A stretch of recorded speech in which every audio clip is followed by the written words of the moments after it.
1 botol garam dan makian, istri sampah. Cukup bagimu untuk membuangku ke jalanan tanpa sisa. Namun kini aku bangkit membangun kerajaan restoran mewah dari setiap tetes air mata yang kau paksa jatuh. Hingga takdir memaksamu kembali memegang sapu untuk membersihkan lantai di bawah kaki yang dulu kau injak. Sebelum mulai ceritanya, komen dulu kalian dari kota atau negara mana. Aku pengen tahu. Jangan lupa like, subscribe, dan aktifkan lonceng, supaya channel ini makin berkembang. Aroma rempah jahe, lengkuas, dan serai menari-nari di udara dapur yang lembab. Di tengah kepulan uap dari kuali besar, Najwa berdiri dengan dahi yang berpeluh. Sudah 6 jam ia berkutat di sana, memastikan tiap bumbu meresap sempurna ke dalam potongan daging rendang yang ia olah dengan teknik slow cooking. Malam ini bukan sekadar makan malam biasa. Ini adalah perayaan kecil untuk Raka, suaminya, yang baru saja memenangkan tender proyek apartemen mewah di pusat kota. Najwa mengusap peluh dengan ujung celemeknya. Ada secercah harapan yang membuncah di dadanya. Ia membayangkan senyum Raka, sebuah kecupan di kening, atau setidaknya sebuah ucapan terima kasih yang tulus. Baginya, memasak adalah bahasa cinta yang paling jujur, sebuah cara untuk membuktikan bahwa ia adalah istri yang berbakti, meski ia sadar posisinya di rumah ini selalu terasa seperti berjalan di atas hamparan duri yang halus. Masih belum selesai? Kau ini memasak atau sedang bertapa? Suara tajam itu memecah konsentrasi Najwa. Bu Mirna berdiri di ambang pintu dapur, menyilangkan tangan di dada dengan tatapan yang menghakimi. Pakaiannya rapi, kebaya sutra berwarna krem yang menunjukkan statusnya sebagai nyonya besar di rumah ini. Sedikit lagi, Bu. Rendangnya tinggal menunggu berminyak, jawab Najwa lembut, mencoba tetap sopan meski hatinya mencelos. Bu Mirna melangkah masuk. Tumit sepatunya berbunyi tuk-tuk di atas lantai marmer dapur yang bersih. Ia mendekati meja saji, menatap deretan hidangan yang telah disusun Najwa. Ayam pop, sambal hijau yang segar, hingga gulai pakis yang aromatik. Bukannya pujian yang keluar, melainkan dengusan remeh. Bau dapur ini sampai ke ruang tamu. Memalukan kalau ada kolega Raka yang mampir. Ujar Bu Mirna sembari mengambil selembar tisu untuk mengusap noda air yang hampir tak terlihat di pinggiran piring saji. Tadi Maya menelepon. Dia baru saja kembali dari Paris. Katanya, dia ingin merayakan keberhasilan Raka di restoran bintang 5 milik temannya. Seharusnya Raka pergi bersamanya saja, lebih berkelas daripada makan masakan rumahan yang baunya menempel di baju. Najwa tertegun. Nama itu lagi, Maya. Mantan kekasih Raka yang gagal menjadi menantu karena harus melanjutkan studi ke luar negeri, namun tetap menjadi standar emas di mata Bu Mirna. Setiap kali Najwa melakukan sesuatu, bayang-bayang Maya selalu dipaksakan hadir sebagai pembanding yang mustahil dikalahkan. Raka bilang dia rindu masakan saya, Bu, sahut Najwa pelan, mencoba membela diri dengan suara yang bergetar.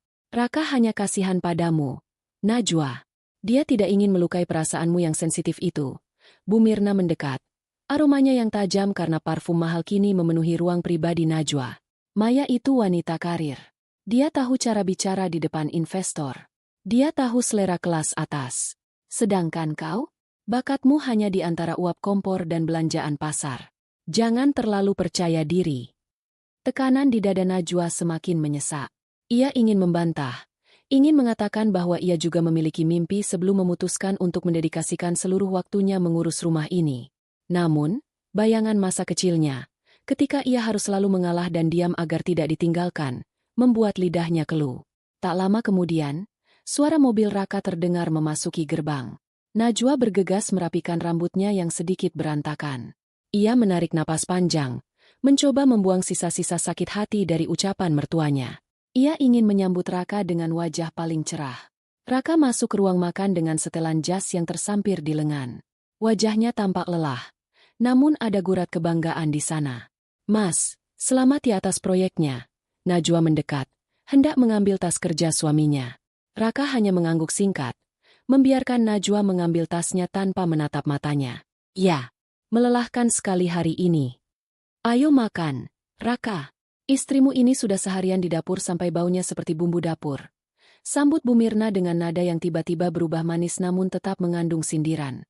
Tadi ibu bilang, harusnya kita makan di luar saja dengan Maya, tapi istrimu bersikeras ingin pamer masakan. Raka duduk di kursi utama, menatap hidangan di depannya dengan tatapan datar. Najwa dengan sigap menyendokkan nasi dan lauk ke piring suaminya. Ia menanti reaksi Raka saat suapan pertama masuk ke mulut pria itu. Bagaimana, Mas? Rendangnya pas. Tanya Najwa penuh harap. Raka mengunyah pelan. Matanya tidak berbinar. Enak. Seperti biasa. Jawabnya pendek. Ia kemudian beralih menatap ibunya. Tadi Maya menelepon ibu? Dia bilang apa tentang rencana investasinya di proyek baru ini? Oh, Maya sangat antusias. Dia bilang punya relasi dari Prancis yang tertarik.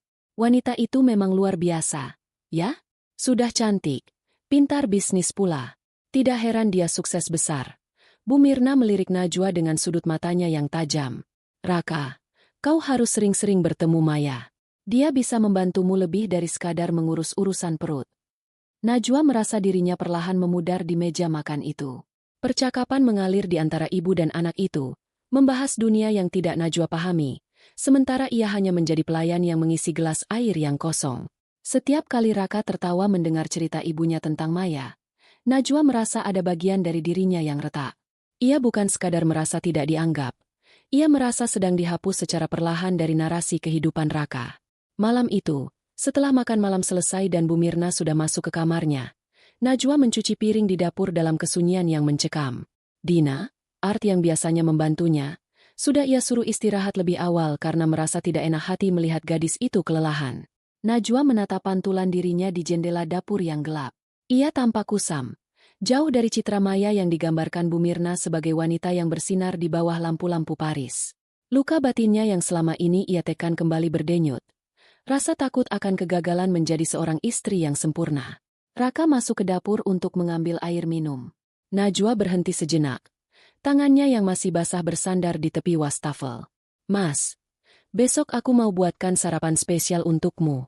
Ada menu baru yang kupelajari dari resep warisan nenek, ucap Najwa, mencoba mencuri perhatian suaminya sekali lagi.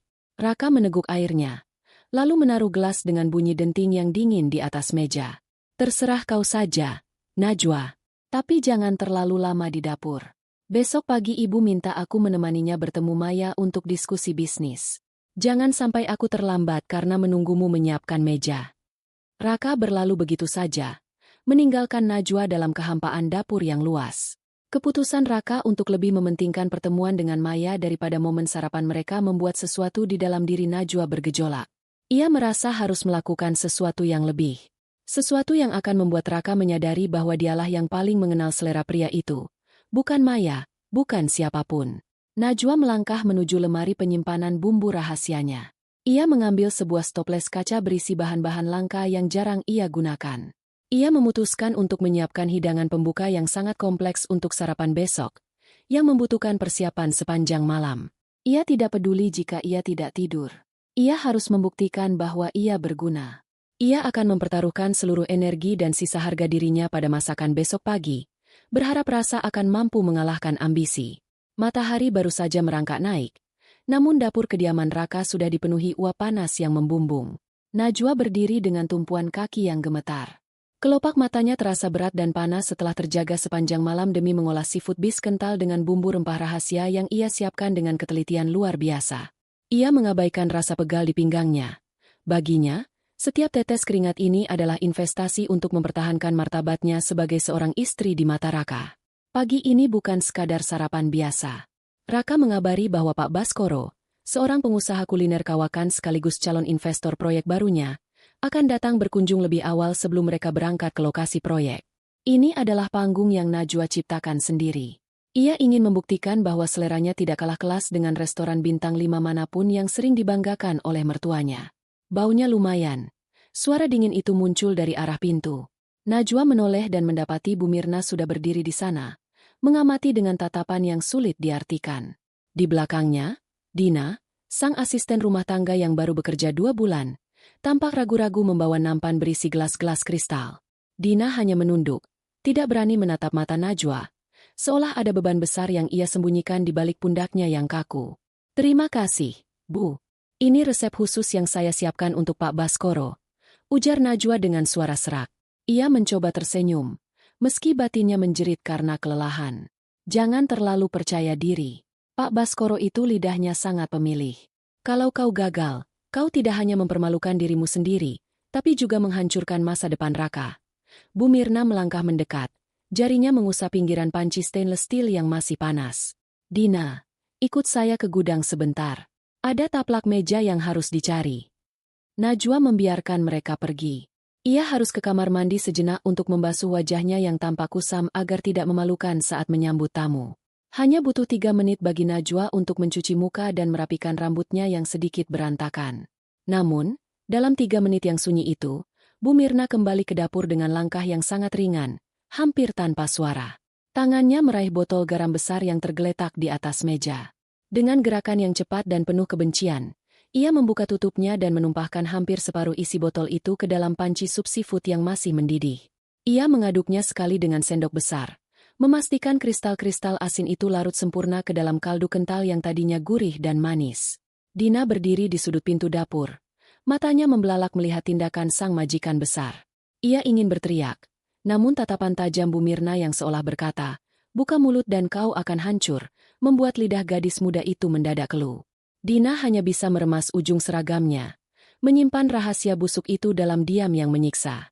Tak lama kemudian, suara tawa Raka dan Pak Baskoro terdengar dari ruang tamu. Najwa segera keluar dari kamar mandi, mengenakan celemek bersih, dan mulai memindahkan sup itu ke dalam mangkuk-mangkuk porselen mahal.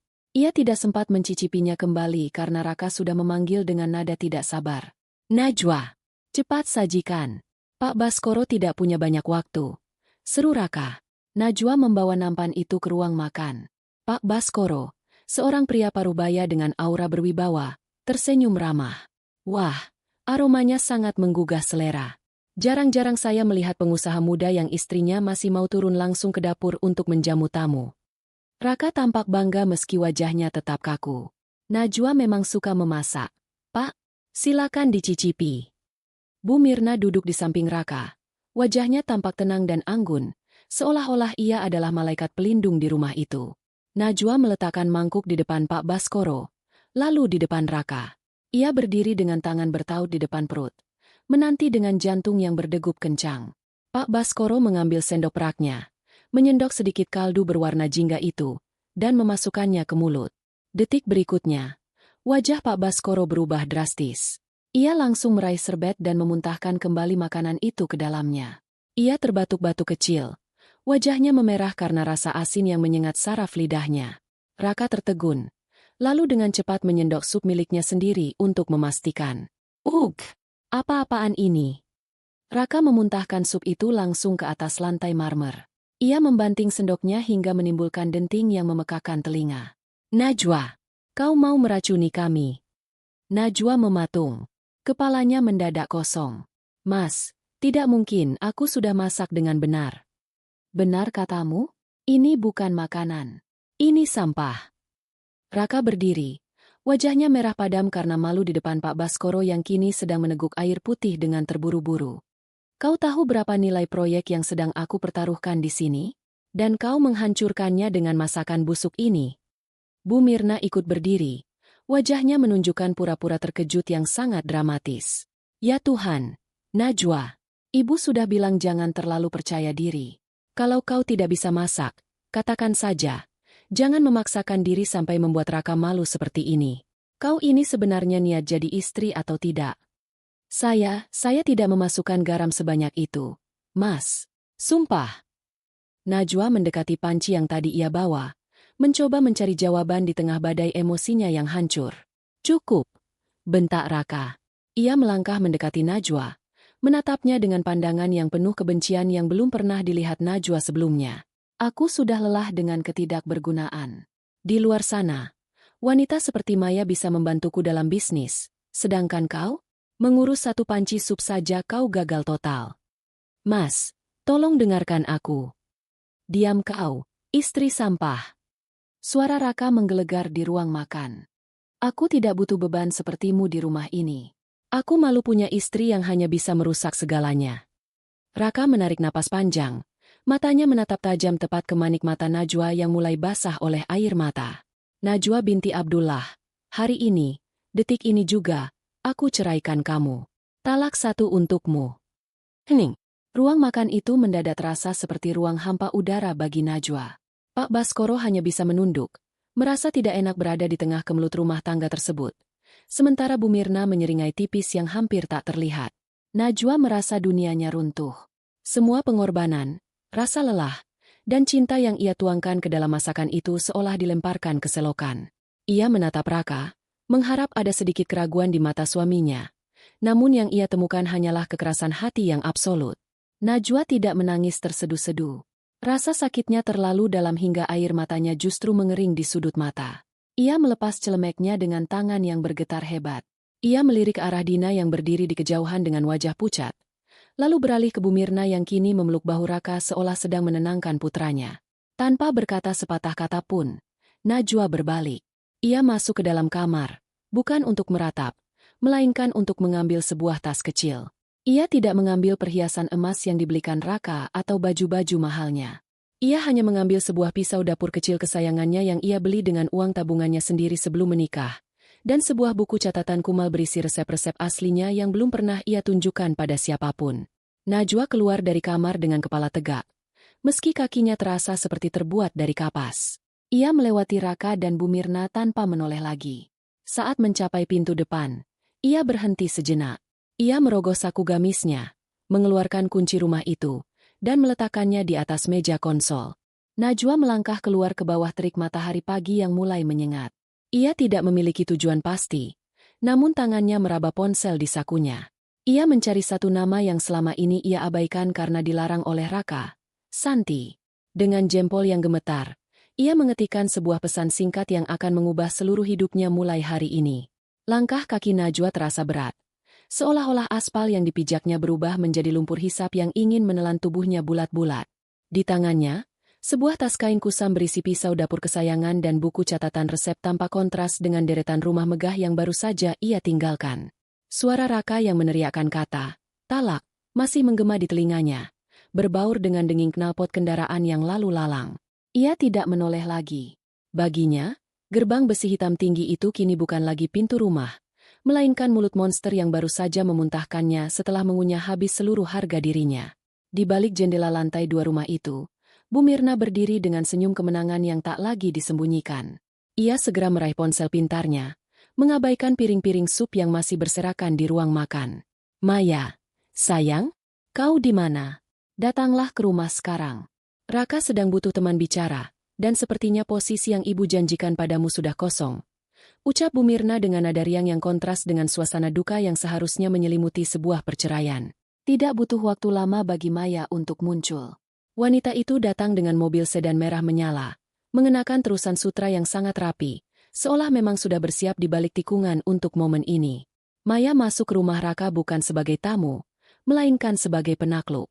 Ia langsung menghampiri Raka yang masih duduk termangu di meja makan, menatap tumpahan sup yang kini mengering di lantai marmer. "Raka, aku turut prihatin. Ibu sudah cerita semuanya." Suara Maya lembut, namun ada nada kepuasan di sana. Ia meletakkan tangannya di bahu Raka, sebuah gestur kepemilikan yang langsung diterima oleh pria itu tanpa penolakan. "Dia hampir menghancurkan proyekku, Maya."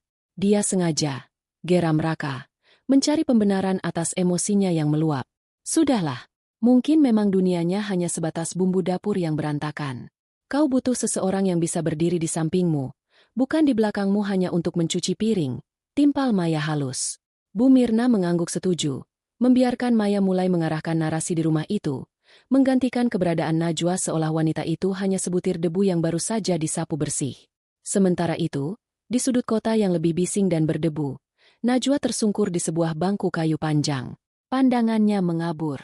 Panas matahari dan guncangan emosional yang hebat membuat kesadarannya perlahan menipis. Di depannya, sebuah spanduk kain bertuliskan, "Warung Makan Barokah," bergoyang ditiup angin. "Ya Allah, Najwa? Ini kamu?" Suara cempreng namun penuh kehangatan itu menarik Najwa kembali dari kegelapan.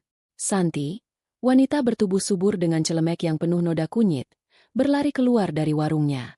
Santi adalah sahabat Najwa sejak SMA, satu-satunya orang yang tetap mengirimkan pesan singkat meski Najwa jarang membalas karena dilarang oleh Raka.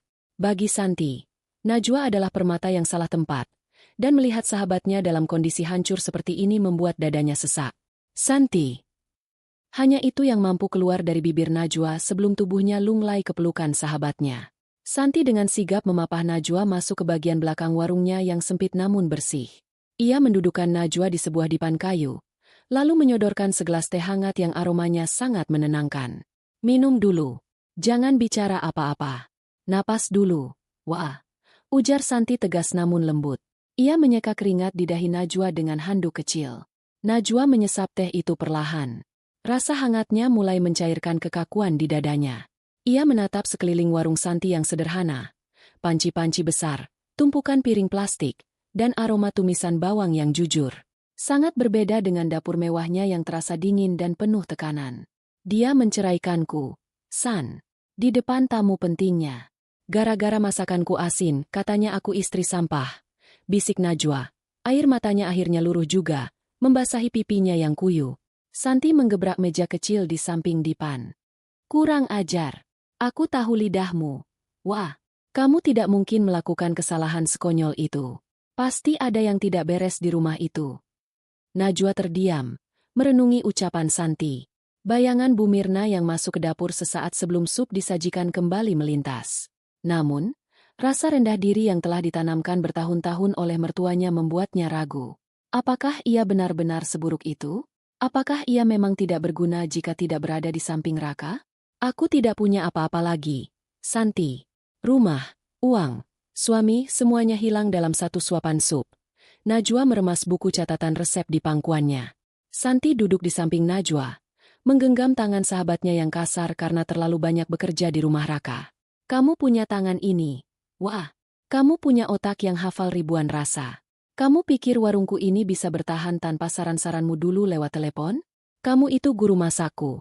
Meskipun kamu tidak pernah mau mengakuinya. Najwa menatap tangan-tangannya sendiri. Tangan yang selama ini ia gunakan untuk memuaskan ego orang lain. Ia teringat kembali bagaimana ayahnya dulu selalu memujinya saat ia berhasil memasak sayur lodeh pertama kali, sebelum pria itu pergi meninggalkannya selamanya. Trauma akan pengabaian itu yang membuatnya selalu berusaha menjadi sempurna bagi Raka agar tidak ditinggalkan. Namun ironisnya, kesempurnaan yang ia kejar justru menjadi senjata bagi orang lain untuk menghancurkannya. Malam mulai turun, menyisakan keremangan di warung Santi. Najwa melihat Santi yang mulai kewalahan melayani pelanggan terakhir yang datang. Ada seorang kuli bangunan yang mengeluh bahwa sambal Santi hari ini kurang, nendang. Najwa berdiri dengan perlahan. Rasa lelahnya masih ada. Namun ada percik kecil kemarahan yang mulai membakar rasa sedihnya. Ia berjalan menuju area dapur kecil Santi. Matanya tertuju pada cobek batu yang sudah haus dimakan usia. San, biarkan aku yang buat sambalnya, ucap Najwa datar. Santi menoleh, terkejut. Wah, kamu istirahat saja. Kamu baru saja. Aku butuh melakukan ini, agar aku tahu, apakah aku benar-benar sudah jadi sampah atau tidak. Potong Najwa. Santi terdiam melihat tatapan mata Najwa yang berbeda. Ada luka. Tapi ada juga ketegasan yang selama ini tersembunyi. Santi akhirnya mengangguk dan memberikan ruang. Najwa mengambil segenggam cabai rawit, bawang putih, dan sedikit terasi. Ia mulai mengulek dengan gerakan yang sangat presisi. Setiap tekanan ulekan itu seolah-olah adalah cara ia mengeluarkan rasa sakit hatinya. Ia mencampurkan sedikit perasan jeruk limau dan sejumput gula aren. Sebuah teknik yang selalu ia sembunyikan karena Bu Mirna hanya menyukai rasa yang standar dan membosankan. Saat sambal itu disajikan kepada pelanggan, pria kuli itu menyuapnya dengan lahap, lalu matanya berbinar. Mbak Santi, ini sambal terbaik yang pernah saya makan seumur hidup. Kok rasanya bisa beda begini? Najwa yang berdiri di balik sekat bambu mendengar ucapan itu. Dadanya bergetar. Untuk pertama kalinya setelah bertahun-tahun, ia merasakan pengakuan yang tulus, bukan tuntutan. Santi mendekati Najwa setelah pelanggan itu pergi. Lihat, sampah tidak bisa menghasilkan rasa seperti itu. Wah. Najwa menunduk, menatap pisau dapur kecil yang menyembul dari tasnya. Ia mengambil keputusan kecil di dalam hatinya. Ia merobek selembar kertas dari buku catatannya, menuliskan sesuatu yang ia sebut sebagai menu balas dendam, namun ia segera melipatnya rapat-rapat dan menyimpannya di dalam saku. Santi, besok pagi, ajari aku bagaimana cara mengelola uang hasil jualan. Aku tidak mau hanya memasak. Aku ingin tahu bagaimana cara membangun sebuah kerajaan dari meja kayu ini, bisik Najwa dengan suara yang tak lagi bergetar. Santi tersenyum lebar, Meski ia tahu jalan di depan akan sangat terjal bagi seorang wanita yang baru saja dibuang tanpa bekal. Amar tidurnya di rumah Raka. Namun, anehnya, di sini, di dapur sempit milik Santi, Najwa merasa napasnya lebih panjang. Kemarin adalah hari kehancuran, namun pagi ini, ia merasa seperti sebutir benih yang baru saja dipaksa pecah oleh tanah yang keras. Keputusan untuk belajar mengelola uang dari Santi bukan sekadar cara bertahan hidup, melainkan bentuk pemberontakan diam-diam terhadap label istri tidak berguna yang disematkan Raka padanya. Wah, jangan bengong. Itu bawang merahnya sudah mulai gosong. Seru Santi sambil mengaduk kuali besar berisi soto ayam. Najwa tersentak. Ia segera mengecilkan api dan mengangkat gorengan bawang yang mulai berwarna coklat pekat. Maaf, San. Aku cuma terpikir. Apa benar orang-orang mau makan masakanku kalau mereka tahu aku ini siapa? Santi meletakkan sodetnya, menatap Najwa tajam. Siapa kamu? Kamu Najwa, perempuan yang punya lidah emas. Bukan Najwa si mantan istri siapa itu. Orang kesini cari rasa, bukan cari silsilah keluarga. Sekarang, buatkan sambal bajak yang kamu bilang semalam. Kita tes hari ini. Najwa mengangguk. Ia mulai mengulek. Ia tidak menggunakan resep standar warung makan pada umumnya. Ia menambahkan sedikit irisan kulit jeruk purut dan rahasia kecil pada terasi yang dibakarnya secara perlahan. Baginya, setiap ulekan adalah cara ia menghancurkan rasa sakitnya, mengubahnya menjadi sesuatu yang bisa dinikmati orang lain. Sementara itu, di ruang makan megah yang kini terasa dingin, Raka duduk berhadapan dengan Maya. Di tengah meja, tersedia sarapan mewah hasil pesanan dari restoran hotel bintang 5 yang dibawa oleh Maya. Bu Mirna duduk di ujung meja, tersenyum lebar menatap Maya yang tampak anggun dengan blus sutranya. Ini baru namanya sarapan. Raka. Berkelas, penyajiannya cantik, dan yang paling penting, tidak bikin tekanan darah naik karena keasinan. Ujar Bu Mirna sambil melirik sinis ke arah kursi kosong yang biasanya ditempati Najwa. Raka memotong omelet di piringnya. Rasanya sempurna, presisi, dan datar. Ya, Bu. Enak. Jawab Raka pendek. Namun, ada sesuatu yang mengganjal di kerongkongannya. Omelet itu lembut. Tapi ia merindukan tekstur telur dadar crispy dengan irisan daun bawang melimpah yang biasanya dibuatkan Najwa setiap pagi. Ia merindukan aroma nasi goreng kencur yang baunya memenuhi seisi rumah. Raka, kenapa melamun? Oh ya, hari ini aku sudah buat janji dengan Pak Baskoro lagi. Kita harus meyakinkan dia bahwa insiden kemarin hanya kesalahan teknis dari mantanmu itu. Kata Maya sambil mengoles selai rotinya dengan gerakan elegan. Aku akan fokus ke bisnis. Maya. Masalah makanan itu urusan sepele, sahut Raka, mencoba meyakinkan dirinya sendiri. Namun, saat ia meneguk kopi hitamnya, ia menyadari kopinya terlalu pahit. Najwa biasanya tahu takaran gula aren yang pas untuk menyeimbangkan rasa kopinya. Raka meletakkan cangkirnya dengan kasar, mencoba mengusir bayangan Najwa dengan membuka tabletnya untuk memeriksa laporan keuangan perusahaan yang mulai menunjukkan grafik menurun. Kembali ke warung Santi. Seorang pemuda dengan kamera mirrorless yang tergantung di lehernya masuk. Namanya Bayu, seorang food vlogger lokal yang dikenal dengan ulasannya yang jujur dan tajam. Bayu adalah sosok yang bisa membuat sebuah warung antre panjang atau justru tutup dalam semalam hanya dengan satu unggahan. Mbak, pesan menu andalan di sini. Katanya ada resep baru. Tanya Bayu sambil mulai menyalakan kameranya. Santi sempat ragu, namun Najwa memberikan kode lewat tatapan mata. Najwa sendiri yang menyajikan piring berisi nasi hangat, ayam goreng bumbu rempah, dan sambal bajak buatannya. Ia menunduk, menutupi wajahnya dengan kerudung yang ditarik sedikit ke depan. Tak ingin wajah istri yang dicerai itu tertangkap kamera. Bayu mulai mencicipi. Pada suapan pertama, ia terdiam. Ia tidak langsung bicara ke kamera. Ia mengambil suapan kedua, lalu ketiga dengan lebih lahap. Gila! Gumam Bayu pelan. Ia menoleh ke arah kamera. Teman-teman, ini bukan sekadar sambal. Ini ada ledakan rasa yang belum pernah saya temukan di restoran bintang 5 sekalipun. Keseimbangan antara pedas, gurih, dan aroma jeruknya ini jenius. Siapa yang masak ini, Mbak? Santi menunjuk ke arah dapur. Namun Najwa sudah lebih dulu bersembunyi di balik tirai.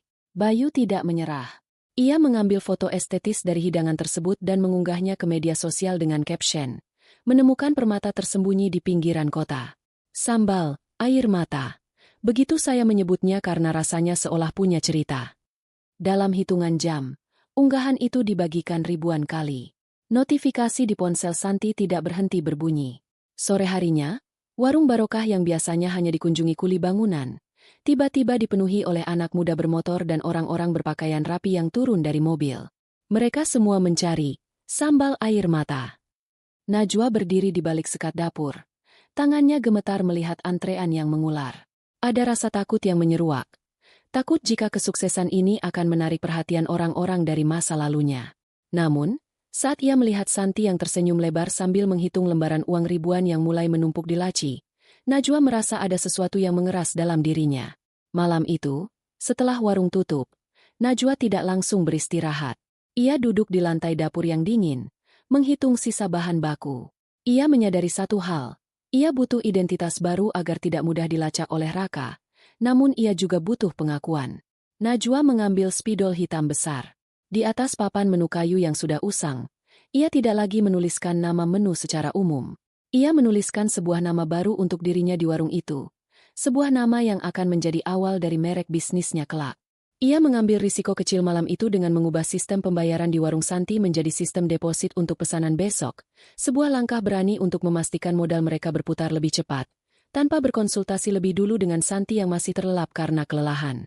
Pagi itu, uap panas dari panci-panci besar di warung Santi seolah menjadi tabir pelindung bagi Najwa. Sejak sistem deposit yang ia terapkan secara sepihak semalam mulai berjalan, suasana warung berubah total. Orang-orang tidak lagi berdesakan tanpa arah. Mereka datang dengan kupon di tangan, memastikan porsi, sambal air mata, mereka aman. Santi sendiri sampai harus mempekerjakan seorang anak muda tetangga untuk membantu mencuci piring karena aliran pelanggan yang tak kunjung putus. Najwa berdiri di depan ulekan batu besarnya. Bahunya pegal, jari-jarinya perih terkena minyak cabai.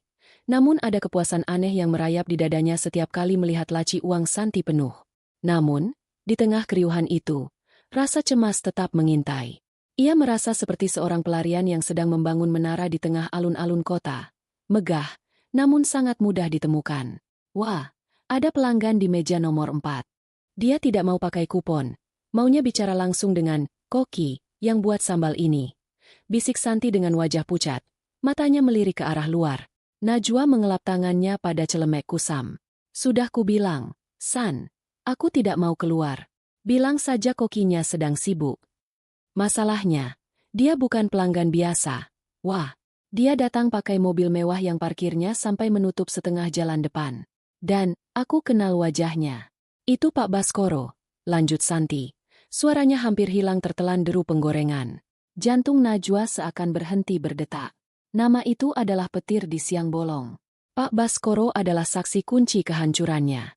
Pria itu adalah orang yang melihatnya dihina sebagai istri sampah oleh Raka. Luka di hatinya yang baru saja mulai mengering kembali berdenyut perih, memunculkan rasa malu yang luar biasa. Aku tidak bisa, San. Suruh dia pergi, ucap Najwa tegas. Namun tangannya gemetar saat memegang ulekan. Dia bilang dia tidak akan pergi sampai mencicipi masakanmu lagi. Dia bilang dia ingin memastikan sesuatu. Santi memohon dengan tatapan mata. Dengan napas yang berat, Najwa akhirnya menyerah. Ia tahu, melarikan diri hanya akan menunda masalah. Ia menarik napas panjang, merapikan kerudungnya, dan melangkah keluar dari balik sekat bambu. Pak Baskoro duduk dengan tenang di atas kursi plastik biru. Tampak sangat kontras dengan setelan jas abu-abu gelapnya yang mahal. Di depannya, sepiring nasi rames dengan sambal racikan Najwa sudah tandas setengahnya. Begitu melihat Najwa, pria itu meletakkan sendoknya dan berdiri. Ternyata benar dugaan saya. Lidah saya tidak pernah berbohong, ujar Pak Baskoro dengan suara baritonnya yang berwibawa. Tidak ada nada menghina di sana, hanya kekaguman yang jujur. Najwa menunduk. Tak berani menatap mata pria yang dulu pernah ia jamu di meja makan marmernya. Mohon maaf atas ketidaknyamanan waktu itu. Pak, masakan saya waktu itu memang tidak layak. Pak Baskoro terkekeh pelan. Sebuah suara yang terdengar hangat namun penuh selidik. Setelah mencicipi sambal ini, saya sadar bahwa kejadian di rumah Raka tempo hari adalah sebuah anomali.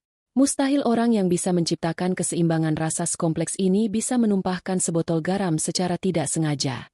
Ada yang tidak beres di rumah itu, tapi itu bukan urusan saya. Pria itu mencondongkan tubuhnya ke depan. Najwa, Saya sedang mencari mitra untuk konsep restoran baru saya.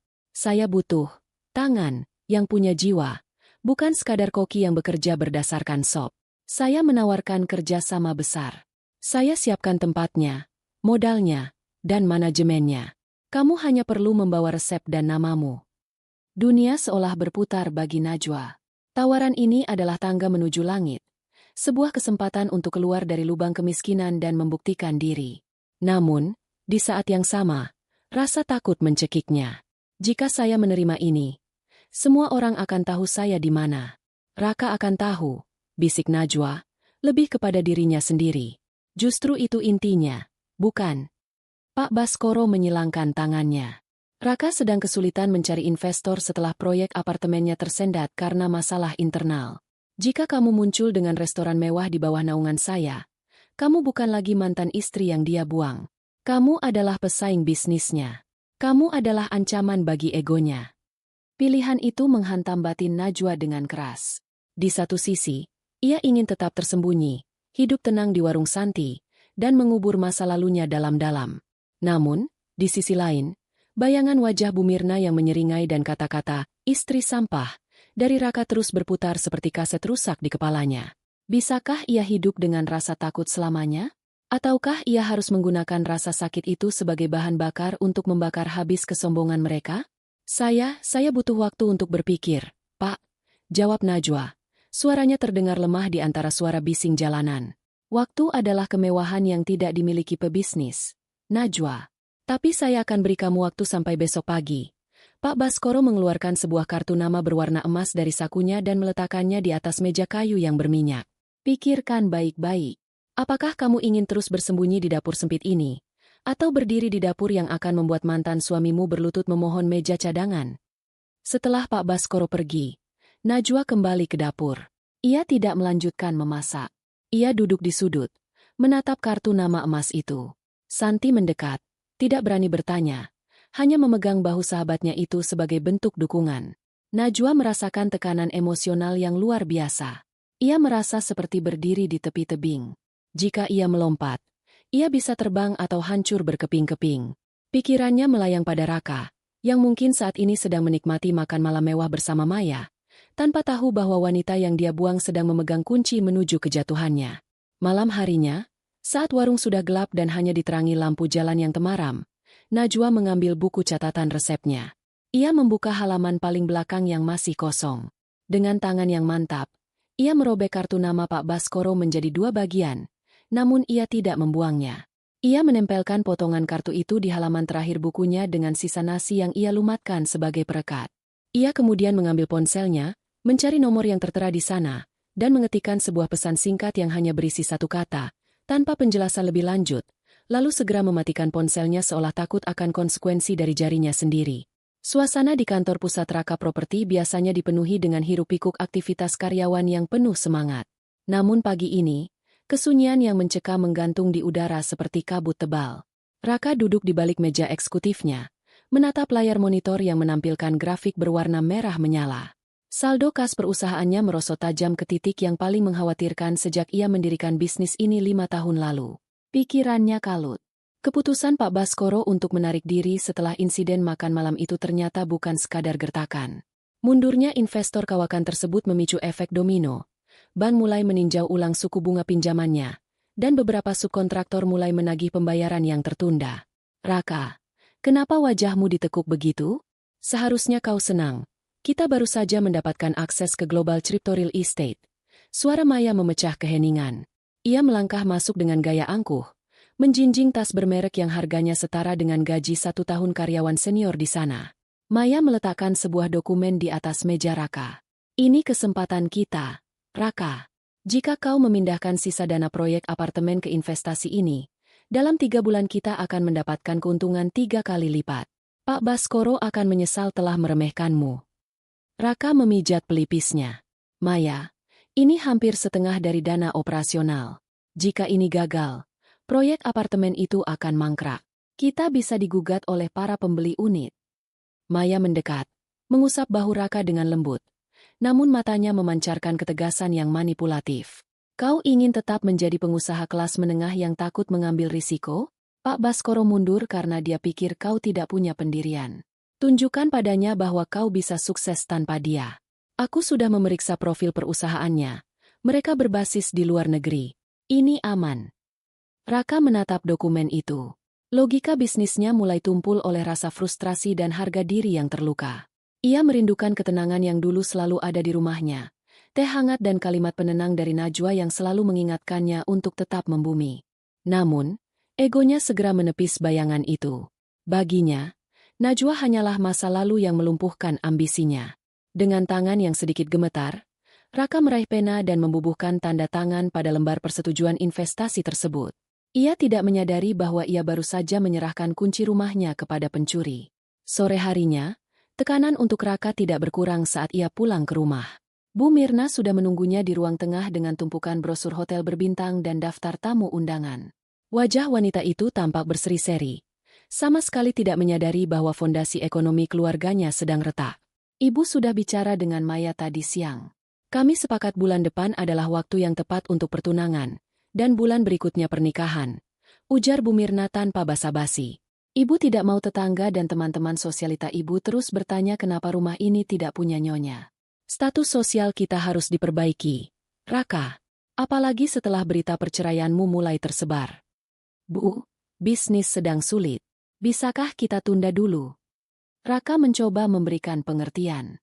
Bu Mirna langsung meletakkan brosur itu dengan kasar. Justru karena bisnis sedang sulit, kau harus menikahi Maya.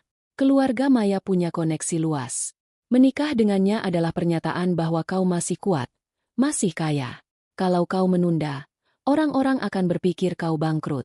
Kau mau ibu menanggung malu. Raka terdiam. Ia merasa terjepit di antara tuntutan ibunya yang haus akan pengakuan sosial dan manipulasi Maya yang berkedok dukungan bisnis. Rasa sesak di dadanya semakin menjadi. Di rumah ini, ia tidak lagi menemukan tempat untuk bersandar. Yang ada hanyalah tuntutan demi tuntutan. Di sudut lain kota, di dalam kamar sempit di belakang warung Santi, Najwa sedang duduk di depan sebuah cermin kecil yang sudah retak di bagian sudutnya. Di hadapannya terletak sebuah blus berwarna biru dongker yang masih baru.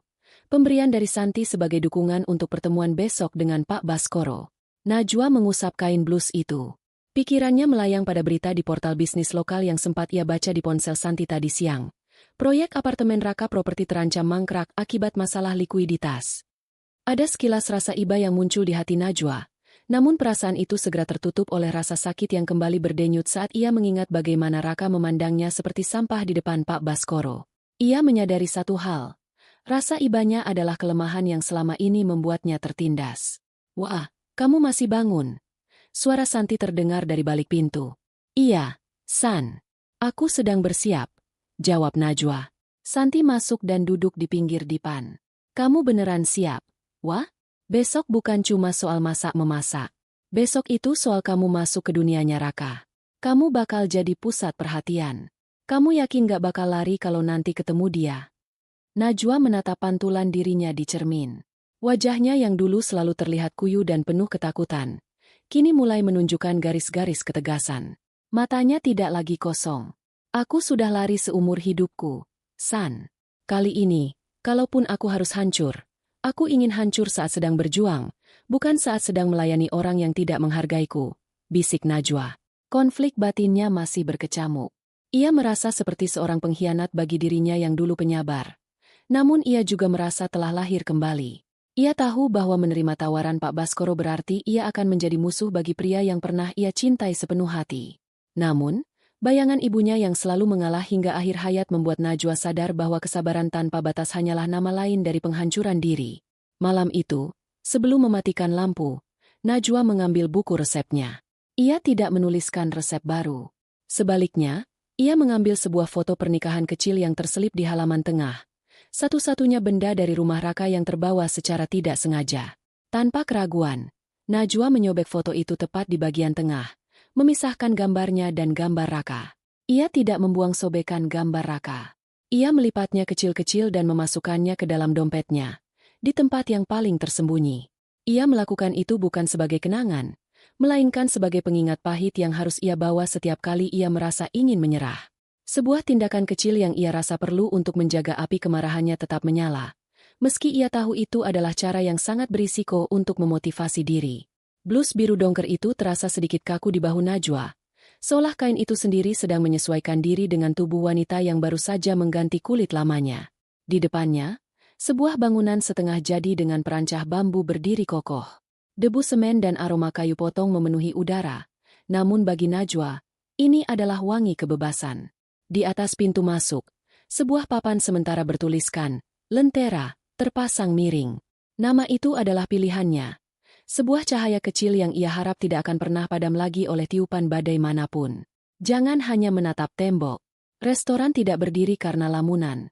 Sebuah suara bariton yang tajam menginterupsi pemikiran Najwa. Seorang pria dengan kemeja putih yang lengannya digulung hingga siku melangkah mendekat. Ia adalah Andra, pria yang diperkenalkan Pak Baskoro sebagai chef eksekutif sekaligus mentor yang akan mengawal transisi Najwa. Andra memiliki tatapan mata yang seolah bisa membedah teknik memotong seseorang hanya dalam sekali lihat. Bagi Andra, dapur bukan tempat untuk perasaan, melainkan tempat untuk presisi. Ia berada di sana untuk memastikan Najwa tidak hanya menjadi orang yang bisa masak, tapi seorang profesional yang mampu memimpin pasukan di balik kompor. Maaf, Chef. Saya hanya masih merasa ini seperti mimpi, sahut Najwa pelan. Andra berhenti tepat di depan Najwa, lalu menyerahkan sebuah pisau dapur Chefsknife yang berat dan berkilau. Mimpi itu gratis, tapi investasi Pak Baskoro tidak. Pegang ini. Saya ingin lihat bagaimana tanganmu bekerja dengan alat yang benar, bukan pisau warung yang sudah tumpul itu. Najwa menerima pisau itu. Beratnya berbeda. Keseimbangannya sempurna. Namun, saat ia mulai mengiris bawang merah di atas meja kerja darurat, tangannya sedikit gemetar. Bayangan Raka yang menghinanya sebagai istri sampah tiba-tiba muncul di benaknya. Trauma itu masih ada, mengendap di dasar hatinya seperti ampas kopi yang pahit. Kamu ragu, tegur Andra. Suaranya dingin tanpa ampun. Kalau kamu memotong dengan keraguan, hasilnya tidak akan pernah konsisten. Di Lentera, kita tidak melayani rasa kasihan. Kita melayani kesempurnaan. Buang emosimu ke tempat sampah, atau keluar dari sini sekarang. Najwa menarik napas dalam. Ia teringat sobekan foto Raka di dompetnya. Ia memejamkan mata sejenak, membayangkan rasa asin yang luar biasa dari sup seafood yang disabotase itu, lalu membukanya dengan kilatan mata yang berbeda. Ia mulai mengiris kembali. Kali ini, suaranya berirama, cepat, dan tegas. Tuk tuk tuk tuk. Andra mengangguk tipis, sebuah pengakuan langka yang tidak ia ucapkan secara lisan. 2 hari kemudian, Najwa harus menghadiri pameran bahan pangan premium, sebuah acara eksklusif bagi para pemilik restoran dan pengusaha kuliner untuk mendapatkan akses ke pemasok terbaik. Pak Baskoro meminta Najwa datang sendiri untuk mulai membangun relasi. Najwa datang dengan dandan yang sangat sederhana namun rapi, sangat berbeda dengan penampilannya saat masih menjadi nyonya di rumah Raka. Di tengah hiruk-pikuk pameran, di antara stan daging wagyu dan sayuran hidroponik, langkah Najwa mendadak membeku. Di depannya, sekitar 10 meter, berdiri Raka. Pria itu tampak lebih kurus, wajahnya kuyu, dan ia sedang berdebat dengan seorang pemasok daging lokal. Harga ini tidak masuk akal. Aku sudah jadi langgananmu selama 3 tahun. Seru Raka. Suaranya terdengar putus asa namun tetap berusaha menunjukkan otoritas. Maaf, Pak Raka, tapi pembayaran Bapak untuk 2 pengiriman terakhir belum lunas. Manajemen kami tidak bisa memberikan harga diskon lagi. Jawab si pemasok dengan nada datar. Najwa merasa jantungnya berdegup kencang.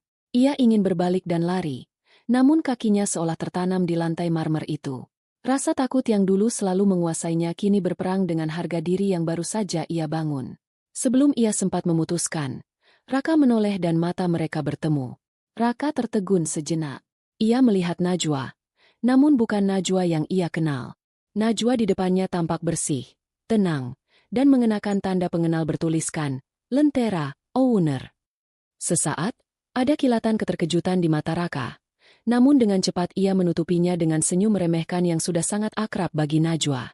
Najwa, sedang apa kau di sini? Raka melangkah mendekat, mengabaikan pemasok daging tadi. Ia memandang kartu nama di dada Najwa lalu tertawa hambar. Lentera? Pemilik. Jadi sekarang kau jadi tukang cuci piring di restoran baru yang belum jelas itu? Atau kau sedang mencoba merayu pemiliknya agar bisa bekerja di sana? Najwa merasakan cubitan pedih di dadanya. Namun ia tidak menunduk. Ia meraba dompet di sakunya, merasakan lipatan sobekan foto itu melalui kain blusnya. Aku di sini untuk urusan bisnis, Mas Raka. Sama sepertimu. Bisnis. Raka mendekat. Suaranya merendah, penuh dengan racun. Dengar, Najwa. Jangan hanya karena kau viral di warung pinggir jalan.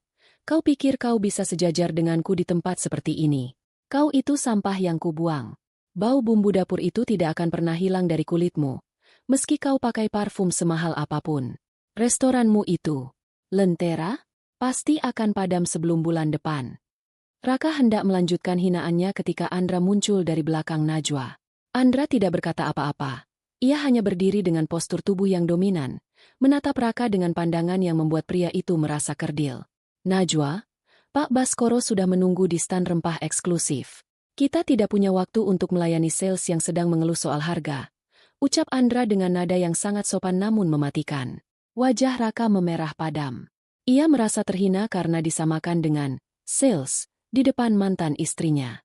Namun, sebelum ia sempat membalas, Najwa sudah berbalik mengikuti Andra. Di dalam hatinya, Najwa menangis. Namun bukan tangis kesedihan, melainkan tangis karena ia menyadari betapa kecilnya Raka sekarang di matanya. Pria itu harus merendahkannya hanya untuk merasa kuat. Sesampainya di stan rempah yang sangat mahal, tempat yang bahkan tidak berani didekati Raka karena kendala keuangan, Najwa menatap deretan saffron dan vanila polong dari Madagaskar. Harganya fantastis. Cukup untuk menggaji seluruh karyawan warung Santi selama setahun. Chef, kita benar-benar butuh ini untuk menu pembuka. Tanya Najwa.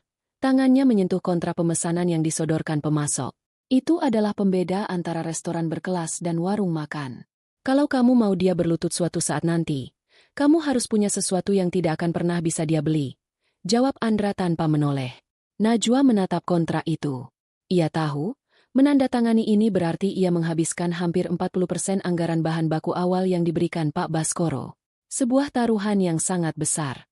Jika ia gagal mengolah bahan ini menjadi mahakarya, Lentera akan hancur sebelum dibuka. Namun, bayangan tawa meremehkan Raka tadi terngiang kembali. Najwa mengambil pena. Jemarinya tidak lagi gemetar. Dengan satu tarikan garis yang tegas, ia menandatangani kontrak eksklusif tersebut, menutup akses bagi restoran lain di kota itu untuk mendapatkan bahan yang sama selama 1 tahun ke depan. Gumpalan benang merah di dalam botol kaca kecil itu tampak berkilau di bawah lampu temaram dapur Lentera. Saffron kualitas tertinggi dari Madagaskar. Najwa menatapnya dengan tangan yang masih sedikit gemetar. Tanda tangan yang ia bubuhkan di pameran kemarin bukan sekadar tinta di atas kertas, melainkan janji yang mempertaruhkan seluruh reputasi Pak Baskoro dan masa depannya sendiri. Jika ia gagal mengolah bahan semahal emas ini, ia bukan lagi hanya menjadi istri yang dibuang, melainkan kegagalan yang merugikan. Saffron itu tidak akan berubah menjadi hidangan hanya dengan ditatap. Najwa. Suara Andra yang dingin menyentak lamunannya. Najwa menoleh, mendapati Chef Andra sedang mengasah pisau dengan ritme yang konstan. Sret, sret. Saya hanya memikirkan risikonya. Chef, satu kesalahan kecil, dan modal jutaan rupiah akan menguap begitu saja. Andra berhenti mengasah pisaunya. Ia menatap Najwa dengan mata tajam yang seolah bisa menembus lapisan pertahanan batin wanita itu. Ketakutanmu itu adalah bumbu paling beracun di dapur. Kau masih memasak dengan mental seorang budak yang takut dipukul majikannya. Buang pikiran itu. Kau adalah pemilik tempat ini. Bahan-bahan ini bukan beban. Mereka adalah senjatamu. Najwa menelan ludah. Kata-kata Andra keras. Namun ia tahu ada benarnya. Di balik ketegasannya, Andra adalah satu-satunya orang, selain Santi, yang menolak untuk memperlakukannya seperti korban. Namun, bayangan wajah Raka yang merendahkannya di pameran kemarin masih membekas seperti luka bakar yang belum sembuh. Sementara itu, di kantor pusat Raka Properti yang mulai terasa sepi, Raka duduk dengan dasi yang sudah ditarik lepas. Di depannya berdiri Hendra, sepupu Maya yang selama ini ia percayai sebagai manajer investasi untuk dana cadangan perusahaan. Apa maksudmu dengan tidak bisa ditarik, Hendra? Suara Raka bergetar, bukan karena sedih, tapi karena amarah yang tertahan. Hendra hanya mengangkat bahu dengan wajah tanpa dosa. Pasar sedang crash. Raka. Investasi global kripto yang kita masukkan kemarin ternyata terkena skandal pencucian uang. Akunnya dibekukan oleh otoritas internasional. Aku sudah bilang ada risiko, kan? Kau tidak bilang risikonya adalah kehilangan seluruh dana operasional proyek apartemen. Raka menggebrak meja. Sialan, itu uang muka dari para pembeli.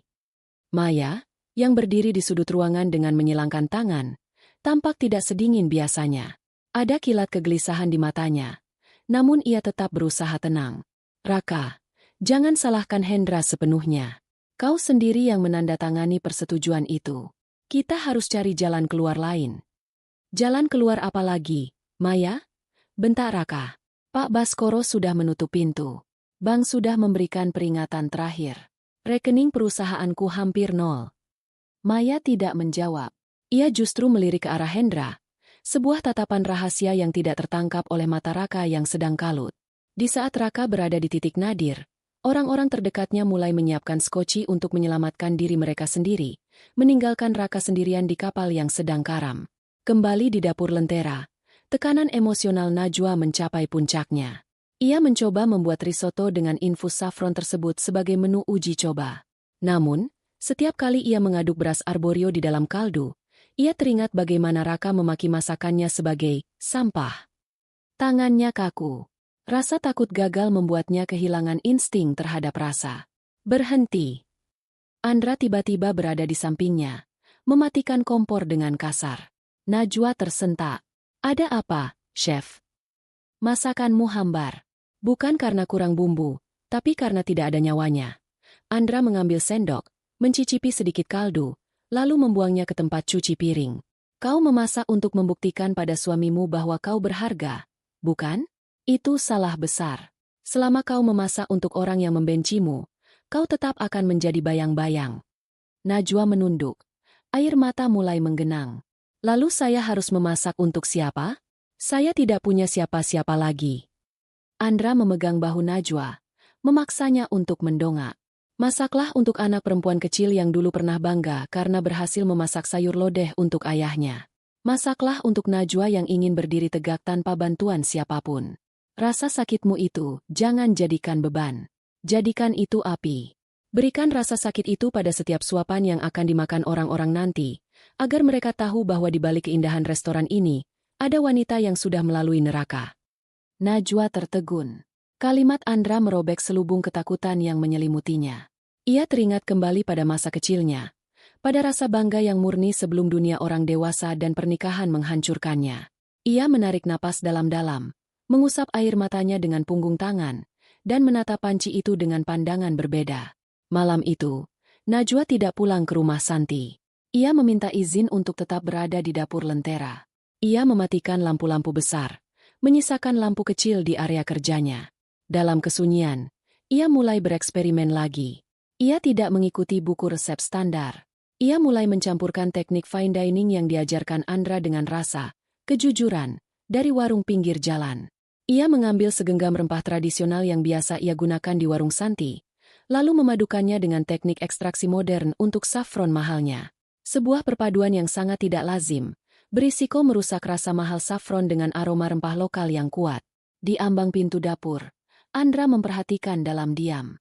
Ia melihat Najwa mulai bekerja dengan ritme yang tenang namun mematikan. Najwa sedang melakukan sesuatu yang gila. Ia mencampurkan bumbu rendang yang telah didekonstruksi dengan saus krim Prancis untuk mendampingi seafood mahalnya. Najwa tahu, jika perpaduan ini gagal, ia akan dianggap sebagai koki amatir yang tidak mengerti esensi bahan mewah.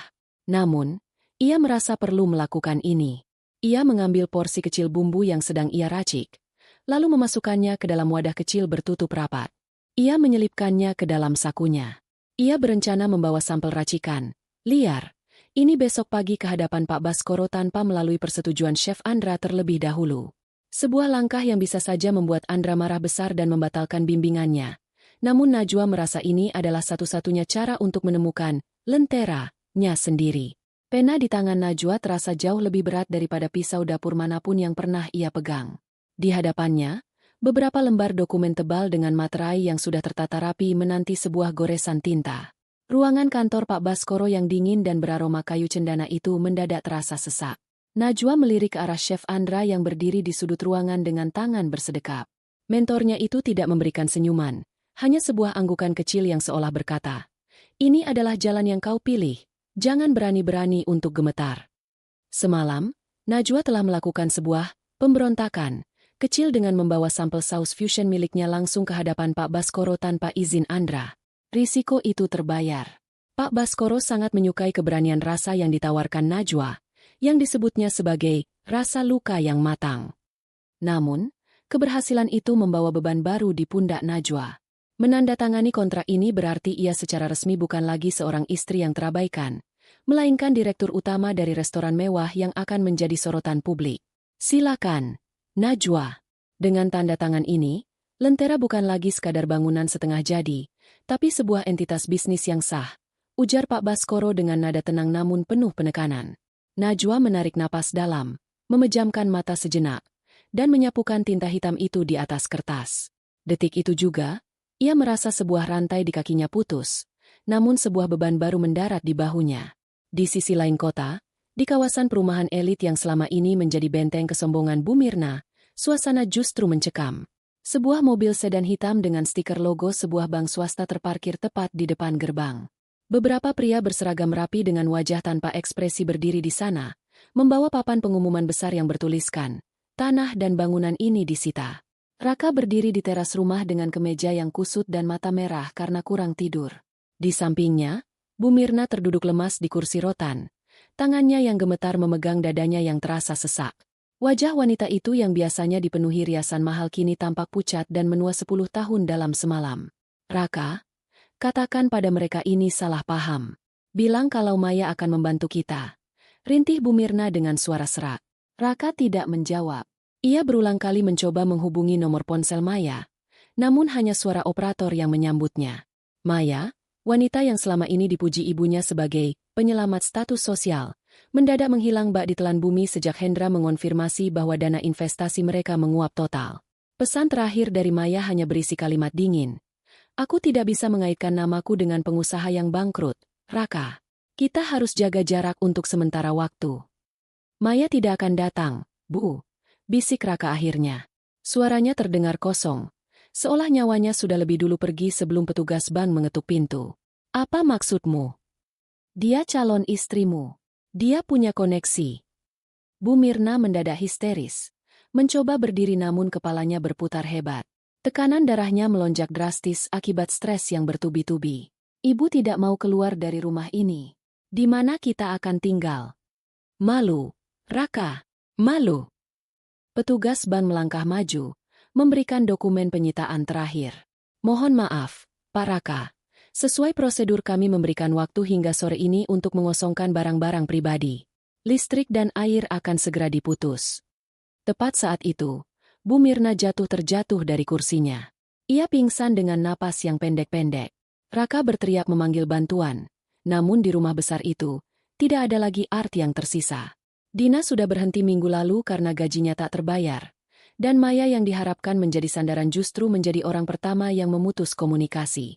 Berita tentang penyitaan rumah Raka menyebar cepat di kalangan pengusaha, berkat relasi Pak Baskoro yang luas. Sore harinya, saat Najwa sedang meninjau dapur Lentera yang hampir selesai, Santi datang dengan wajah panik sambil menyodorkan ponselnya. "Wah, lihat ini. Rumah Raka disita." Katanya Bu Mirna dilarikan ke rumah sakit karena serangan jantung ringan. Bisik Santi, matanya penuh rasa tidak percaya. Najwa menghentikan aktivitasnya menatap piring porselen. Jantungnya berdegup kencang. Ada sebuah dorongan aneh di dalam dirinya untuk merasa puas. Melihat orang-orang yang menghancurkan harga dirinya kini merasakan pahitnya kehilangan. Namun, di saat yang sama, rasa kemanusiaan yang selama ini menjadi sifat dasarnya memberontak. Ia teringat bagaimana Bu Mirna sangat memuja rumah itu. Bagaimana Raka selalu merasa bahwa harta adalah segalanya. "Najwa, fokus." Suara Andra kembali menggema, memecah konflik batin yang mulai berkecamuk di wajah Najwa. Apa yang terjadi di luar sana adalah konsekuensi dari pilihan mereka. Jangan biarkan nasib mereka mencemari konsentrasimu di sini. Dapurmu tidak butuh rasa kasihan, dia butuh ketangguhan. Najwa menatap Andra, lalu menatap kembali ke arah jendela restoran yang menghadap langsung ke jalan raya. Ia melihat bayangannya sendiri di kaca, wanita yang kini mengenakan pakaian berkualitas, yang memiliki masa depan, yang tidak lagi gemetar saat dibentak. Saya tahu, Chef. Tapi saya tidak bisa pura-pura tidak dengar. Sahut Najwa pelan. Lalu apa? Kamu mau datang ke sana dan menjadi pahlawan bagi orang yang menyebutmu sampah? Tanya Andra dengan nada sinis yang sengaja memprovokasi. Najwa terdiam. Ia meraba dompet di sakunya, mengeluarkan lipatan sobekan foto Raka yang sudah kusam. Ia menatap potongan gambar suaminya itu untuk waktu yang lama. Pilihan hidup sedang mengujinya sekali lagi. Apakah ia akan membalas dendam dengan cara mengabaikan mereka? Ataukah ia akan menggunakan kesuksesannya untuk memberikan tamparan yang lebih halus? Najwa menarik napas dalam-dalam. Ia tidak pergi ke rumah sakit, tidak juga menghubungi Raka. Sebaliknya, ia melangkah ke arah meja admin di sudut restoran. Ia mengambil daftar undangan grand opening Lentera yang baru saja dicetak. Daftar itu berisi nama-nama pejabat, investor, dan pengusaha kuliner papan atas. Dengan tangan yang dingin namun mantap, Najwa mengambil sebuah pulpen merah. Ia menuliskan sebuah nama di bagian paling bawah daftar undangan tersebut, namun bukan di kolom tamu VIP. Ia meletakkan nama itu di kolom khusus, pihak terkait, yang biasanya diperuntukkan bagi mereka yang harus menyaksikan sebuah keberhasilan dari kejauhan. Sebuah langkah kecil yang sangat berisiko, karena ia belum mendiskusikannya dengan Pak Baskoro. Namun Najwa merasa ia perlu memastikan bahwa pada hari kemenangannya nanti, orang yang membuangnya harus hadir untuk melihat sendiri apa yang mereka sebut sebagai sampah. Hujan rintik membasahi kaca besar restoran Lentera, menciptakan aliran air yang tampak seperti air mata yang jatuh tak berkesudahan. Najwa berdiri di tengah ruangan yang kini sudah hampir sempurna. Kursi-kursi beludru berwarna krem, meja kayu jati yang dipoles mengilap, dan peralatan makan perak yang tersusun presisi. Namun, hatinya tetap terasa berat. Berita tentang penyitaan rumah Raka dan sakitnya Bu Mirna masih menyisakan ganjalan di dadanya. Sebuah rasa kasihan yang ia benci, sebuah sisa dari Najwa yang lama, yang selalu merasa bertanggung jawab atas kebahagiaan orang lain. Mbak Najwa. Suara kecil yang ragu-ragu itu berasal dari pintu belakang restoran, area masuk bagi para staf. Najwa menoleh dan mendapati seorang wanita muda dengan kerudung kusam dan wajah yang tampak letih. Itu Dina. Mantan art di rumah Raka yang dulu sering membantunya di dapur sebelum semuanya hancur. Penampilan Dina saat ini mencerminkan betapa parahnya kondisi di rumah lama Najwa. Ia tampak kurang tidur dan ketakutan. Najwa melangkah mendekat. Matanya melembut namun tetap waspada. Dina, kenapa kamu ada di sini? Aku dengar kamu sudah berhenti bekerja. Dina menunduk dalam. Tangannya meremas ujung bajunya yang sedikit robek. Saya mencari Mbak kemana-mana. Saya ke warung Mbak Santi, dan dia bilang Mbak ada di sini. Saya tidak bisa tenang. Mbak, setiap kali melihat berita tentang Mbak di media sosial, saya merasa dihantui dosa. Najwa mengernyitkan dahi. Ia menarik sebuah kursi kayu di sudut ruangan dan mempersilakan Dina duduk. Dosa apa, Din? Bicara pelan-pelan. Dina mulai terisak. Suara tangisnya tertahan oleh rasa malu. Hari itu, pagi saat Pak Baskoro datang saya melihatnya. Mbak, saya melihat Ibu Mirna masuk ke dapur saat Mbak sedang ke kamar mandi. Ibu membawa botol garam besar. Beliau menuangkannya hampir separuh ke dalam sup seafood yang Mbak masak. Udara di sekitar Najwa seolah mendadak membeku. Suara rintik hujan di luar sana seakan menghilang, digantikan oleh dengungan keras di telinganya.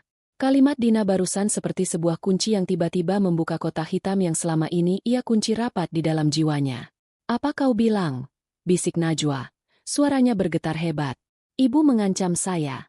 Mbak, katanya, kalau saya buka mulut, beliau akan menuduh saya mencuri perhiasan dan melaporkan saya ke polisi. Saya takut saya butuh pekerjaan itu untuk kirim uang ke kampung. Dina menangis sejadi-jadinya, menutup wajah dengan kedua tangannya.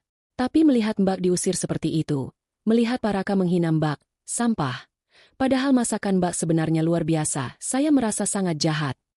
Najwa menyandarkan punggungnya ke sandaran kursi. Matanya menatap kosong ke langit-langit restoran yang dihiasi lampu kristal.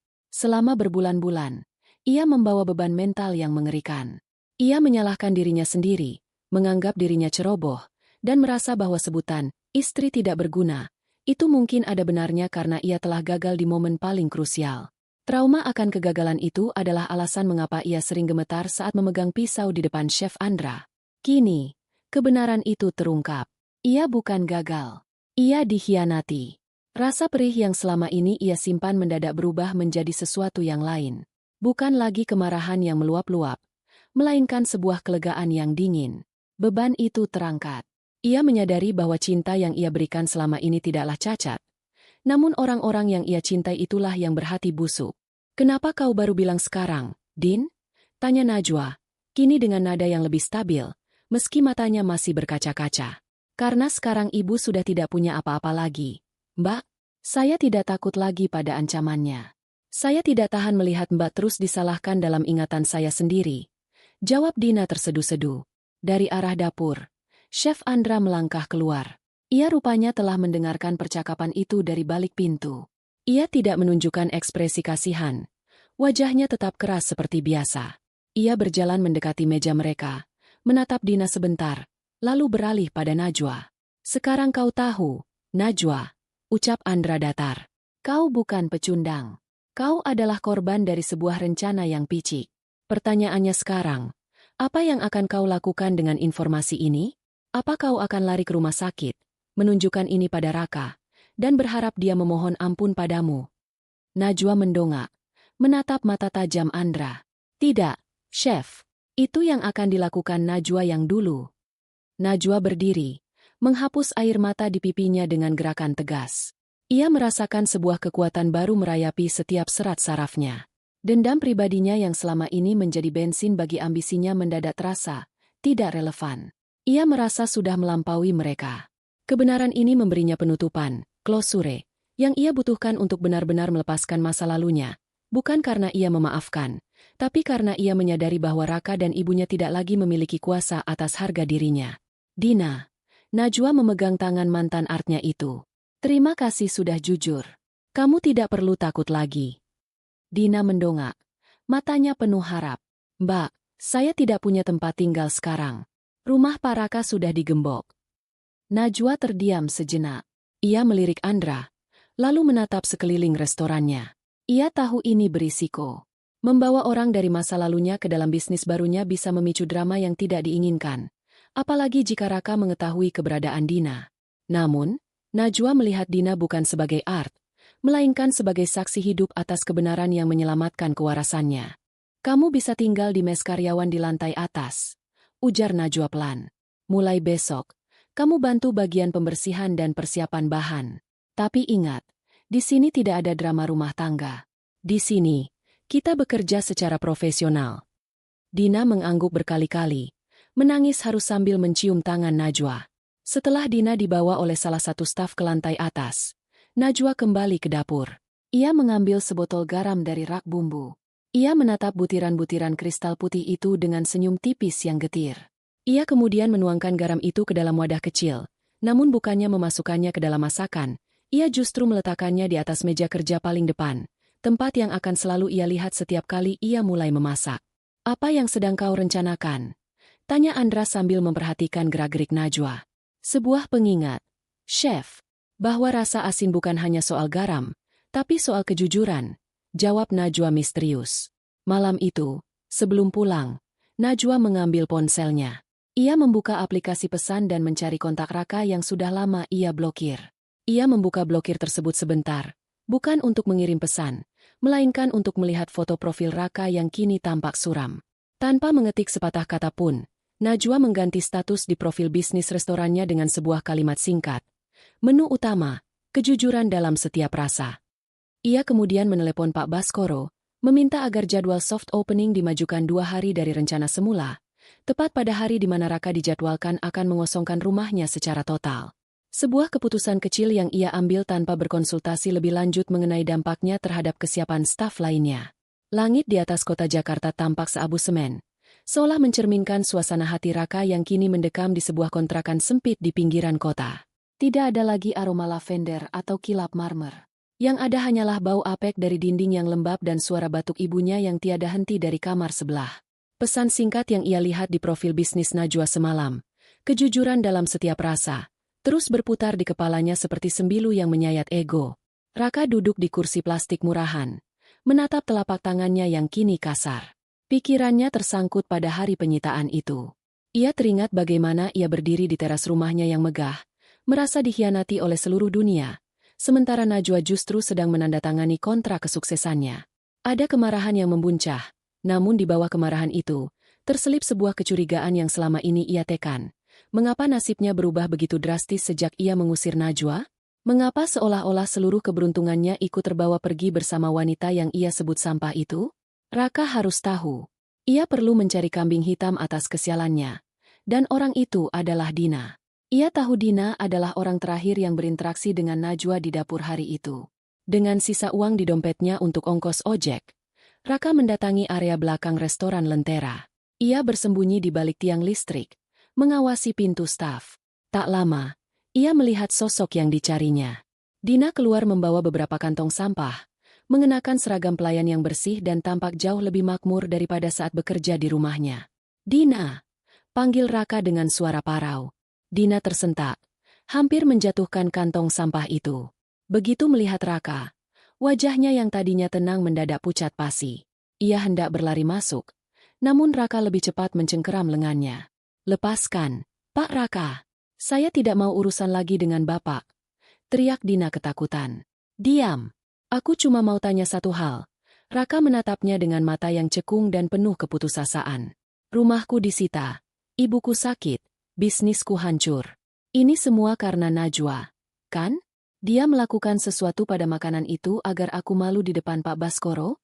Dia sengaja menyabotase semuanya agar bisa pergi dengan membawa simpati orang." Dina berhenti meronta.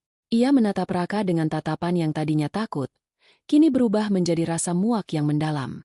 Ia melepaskan cengkeraman Raka dengan sentakan kasar.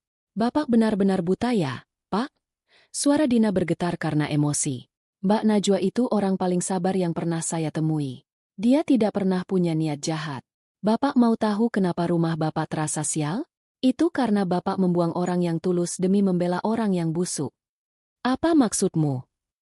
"Hari itu, saat Mbak Najwa ke kamar mandi, saya melihat dengan mata kepala saya sendiri.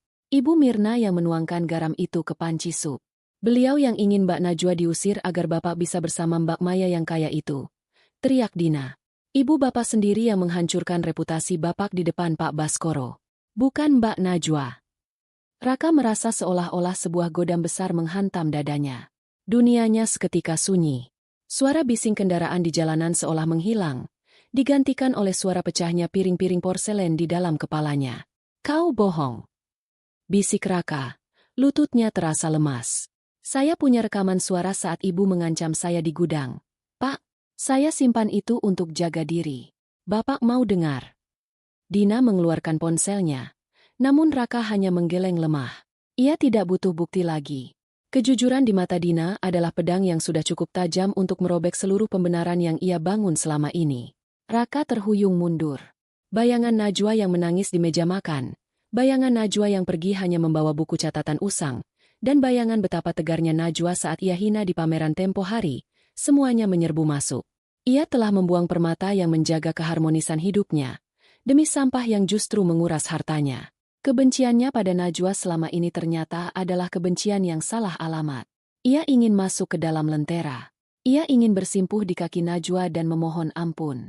Namun, saat ia melihat pantulan dirinya di kaca jendela restoran, seorang pria kusam dengan baju yang belum disetrika dan wajah yang penuh kekalahan, egonya yang tersisa kembali mencuat. Bagaimana mungkin ia, seorang Raka, datang dalam kondisi sehancur ini? Bagaimana ia bisa mengaku kalah di depan wanita yang kini sudah berada jauh di atasnya? Raka berbalik dan berjalan menjauh dengan langkah gontai. Ia kembali ke kontrakannya. Di sana, Bu Mirna sedang duduk di pinggir tempat tidur, mencoba memakai lipstik meski tangannya gemetar, seolah masih berharap ada keajaiban yang mengembalikannya ke kalangan sosialita. "Raka, kau dari mana? Tadi Maya menelepon? Dia bilang apa tentang dana investasi kita?" tanya Bu Mirna dengan suara yang dibuat-buat ceria. Raka menatap ibunya dengan tatapan kosong yang dingin. Ada rasa muak yang luar biasa, namun juga rasa tanggung jawab yang memuakan karena wanita ini adalah satu-satunya keluarga yang ia miliki. Ia tidak menceritakan apa yang ia tahu dari Dina. Ia membiarkan ibunya hidup dalam delusi, sebuah hukuman yang menurutnya lebih kejam daripada konfrontasi. Raka duduk di meja kayu yang reot, membuka laci, dan mengeluarkan satu-satunya aset yang tersisa, sebuah jam tangan mewah terakhir yang belum ia jual. Jam tangan itu adalah pemberian Najwa saat ulang tahun pernikahan mereka yang kedua, Dibeli dengan uang hasil Najwa berjualan kue kering secara sembunyi-sembunyi. Raka menggenggam jam tangan itu erat-erat. Konflik batinnya berkecamuk antara harga diri dan kebutuhan untuk bertahan hidup. Ia tahu, acara soft opening Lentera akan dilakukan besok lusa. Ia juga tahu bahwa tanpa modal, ia dan ibunya akan segera diusir dari kontrakan ini. Dengan tangan yang gemetar, Raka mengambil selembar kertas sisa. Ia tidak menulis surat permintaan maaf. Sebaliknya, ia menuliskan sebuah pesan singkat yang ditujukan untuk seseorang yang dulu merupakan saingan bisnisnya, namun kini menjadi satu-satunya orang yang mungkin bisa memberinya akses ke acara pembukaan restoran Najwa. Raka memutuskan untuk menggadaikan jam tangan kenangannya itu demi mendapatkan sepotong pakaian yang layak dan sebuah undangan ilegal untuk masuk ke sana. Ia belum siap meminta maaf, tapi ia harus memastikan bahwa ia hadir saat Najwa merayakan kemenangannya. Meski itu berarti ia harus masuk sebagai penyusup di dunianya sendiri. Lantai ubin di kontrakan sempit itu terasa dingin dan lengket. Sebuah kontras yang menyakitkan bagi kaki Raka yang biasanya terbiasa dengan kehangatan parket kayu jati. Di sudut ruangan, Bu Mirna terbatuk-batuk kecil di atas kasur tipis yang diletakkan langsung di lantai. Bau apak dari dinding yang berjamur meresap ke dalam paru-paru, membuat setiap tarikan napas terasa seperti beban. Raka menatap layar ponselnya yang retak. Kosong. Tidak ada satupun pesan atau panggilan dari Maya. Tadi pagi, saat ia mendatangi apartemen Maya untuk meminta bantuan dana darurat, ia hanya menemukan unit yang kosong melompong. Resepsionis bilang Maya sudah pindah sejak 2 hari lalu, membawa seluruh koper besarnya. Sisa saldo di rekening perusahaan yang tadinya ia percayakan pada akses bersama Maya telah ludes hingga gigi terakhir. Wanita yang dipuja ibunya sebagai wanita kelas atas, itu ternyata hanyalah seekor parasit yang menunggu inangnya mati sebelum terbang mencari mangsa baru. Raka meremas ponselnya hingga buku jarinya memutih. Rasa perih karena dikhianati Maya jauh lebih tajam daripada rasa sakit kehilangan hartanya. Karena itu membuktikan betapa bodohnya ia telah menukar emas dengan loyang berkarat. Raka, Maya sudah telepon? Ibu butuh obat, dada ibu sesak sekali. Rintih Bu Mirna dengan suara yang hampir habis. Raka tidak menjawab. Ia tidak sanggup mengatakan bahwa, menantu idaman, ibunya itu telah melarikan diri dengan uang terakhir mereka. Ia hanya bisa menatap ibunya dengan rasa kasihan yang bercampur dengan amarah yang tertahan. Kebenaran dari Dina tentang sabotase garam itu terus berputar-putar di kepalanya, membuat setiap keluhan ibunya terdengar seperti simfoni kemunafikan. Di sisi lain kota, suasana sangat berbeda. Cahaya lampu spotlight membelah langit malam di depan sebuah bangunan dengan arsitektur modern yang elegan. Karpet merah membentang dari lobi hingga ke pinggir jalan. Papan nama, Lentera, bersinar dengan cahaya keemasan yang tenang namun mendominasi. Najwa berdiri di depan cermin besar di ruang ganti pemilik. Ia mengenakan baju koki berwarna putih bersih dengan sulaman nama, Najwa, di dada kiri, dipadukan dengan celana kain hitam yang pas dan kerudung sutra berwarna senada yang ditali rapi. Wajahnya dipoles riasan tipis namun tegas, menonjolkan tulang pipinya yang kini tampak lebih menonjol karena kerja keras berbulan-bulan. "Kau siap?" tanya Chef Andra yang berdiri di ambang pintu. Pria itu mengenakan seragam kebanggaannya. Tampak lebih tenang namun tatapannya tetap tajam mengawasi setiap detail. Najwa menarik napas dalam-dalam. "Jantungku seperti mau melompat keluar. Chef, di luar sana ada banyak wartawan. Pak Baskoro bilang ada beberapa kritikus makanan nasional juga yang datang." Andra melangkah masuk, memperbaiki kerah baju koki Najwa yang sedikit miring. "Jangan pikirkan mereka sebagai hakim. Pikirkan mereka sebagai orang lapar yang beruntung bisa mencicipi masakanmu. Kau sudah melewati neraka untuk sampai di sini, Najwa. Jangan biarkan lampu kamera itu membuatmu silau hingga lupa pada rasa sakit yang membuatmu kuat." Najwa mengangguk. Ia merasakan sobekan foto Raka di dalam saku celananya, sebuah jimat pahit yang selalu ia bawa. Kesuksesan ini terasa manis, namun ada kekosongan aneh yang menghantuinya. Ia sudah menang, namun bayangan Bu Mirna yang sakit dan Raka yang hancur terus membayangi pikirannya. Bukan karena ia ingin kembali, tapi karena ia menyadari bahwa kemenangannya baru benar-benar bermakna jika para penindasnya melihat sendiri dari dasar jurang betapa tingginya ia telah terbang. Pintu lobi dibuka. Najwa melangkah keluar disambut oleh kilatan lampu blitz kamera wartawan. Pak Baskoro menyambutnya dengan senyum lebar, merangkul pundaknya dengan bangga di depan para tamu undangan VIP. "Inilah bintang utama kita malam ini," seru Pak Baskoro. "Najwa, pemilik sekaligus jiwa dari Lentera." Seseorang yang membuktikan bahwa rasa yang jujur tidak akan pernah bisa dikalahkan oleh konspirasi apapun. Najwa memberikan sambutan singkat dengan suara yang stabil, meski batinnya bergejolak. Ia bercerita tentang filosofi, lentera, tentang bagaimana cahaya terkadang baru bisa terlihat paling terang saat seseorang berada di kegelapan terdalam. Tepuk tangan riuh bergema di ruangan mewah itu. Para pelayan mulai mengalir keluar membawa hidangan pembuka yang aromanya langsung menghipnotis ruangan. Di tengah hiruk-pikuk pujian dan wawancara media nasional yang menyebutnya sebagai fenomena baru dunia kuliner, Najwa melihat ke arah pintu masuk. Ia melihat seorang staf kebersihan sedang mengelap tumpahan air di dekat pintu. Sosok itu mengingatkannya pada dirinya sendiri beberapa bulan lalu. Tiba-tiba, seorang pelayan mendekatinya dan berbisik, "Ibu Najwa, ada seorang pria di luar yang mencoba masuk. Dia tidak punya undangan, tapi dia terus menyebut nama ibu. Dia terlihat kurang sehat." Jantung Najwa berdegup kencang. Ia tahu siapa itu. Raka pasti datang. Konflik batin Najwa memuncak. Separuh dari dirinya ingin membiarkan Raka masuk hanya agar pria itu bisa melihat kemewahan yang kini ia miliki, agar Raka merasa kerdil di tengah lautan orang-orang berkelas ini. Namun, separuh lainnya merasa muak. Ia tidak ingin malam indahnya dicemari oleh kehadiran pria yang pernah menyebutnya sampah. "Najwa, ada apa?" Pak Baskoro mendekat, menyadari perubahan ekspresi di wajah Najwa. Najwa menatap Pak Baskoro, lalu menatap kerumunan media yang siap menangkap momen apapun. Ia tahu setiap gerakannya malam ini akan menjadi berita utama besok pagi. Jika ia mengusir pria itu, ia mungkin akan terlihat kejam. Jika ia menerimanya, ia membuka luka lama. Najwa berbalik ke arah pelayan tersebut. "Bawa dia ke area belakang. Jangan lewat pintu utama. Berikan dia makanan yang paling enak dari menu kita malam ini. Tapi jangan biarkan dia bertemu denganku, belum saatnya." Pelayan itu mengangguk dan pergi. Najwa kembali tersenyum ke arah kamera. Namun pikirannya bercabang. Ia menyadari bahwa kekuasaannya sekarang memberinya hak untuk menentukan nasib orang lain. Persis seperti yang dulu dilakukan Raka padanya. Malam semakin larut, dan kesuksesan Lentera resmi diproklamasikan oleh seluruh media kuliner di media sosial. Di saat para tamu mulai pulang, Najwa melangkah menuju dapur belakang yang kini sepi. Di sana, di sebuah kursi kayu dekat tempat pembuangan sampah, ia melihat sesosok pria duduk menunduk dengan sepiring sisa makanan di depannya. Pria itu tampak sangat rapuh, jauh dari sosok Raka yang dulu selalu mendongak angkuh. Najwa tidak menyapa. Ia hanya berdiri di kegelapan, mengawasi dari jauh. Ia merogoh sakunya, mengeluarkan sobekan foto Raka, lalu tanpa keraguan sedikit pun, ia menjatuhkannya ke dalam tempat sampah besar di sampingnya. Najwa kemudian memanggil Chef Andra yang baru saja selesai membersihkan stasiun kerjanya. "Chef, besok pagi saya ingin kita memasang iklan lowongan kerja besar-besaran di koran nasional. Tapi bukan untuk posisi koki atau manajer." "Lalu untuk posisi apa?" tanya Andra heran. Najwa menatap punggung pria di kejauhan itu dengan pandangan yang dingin dan penuh perhitungan.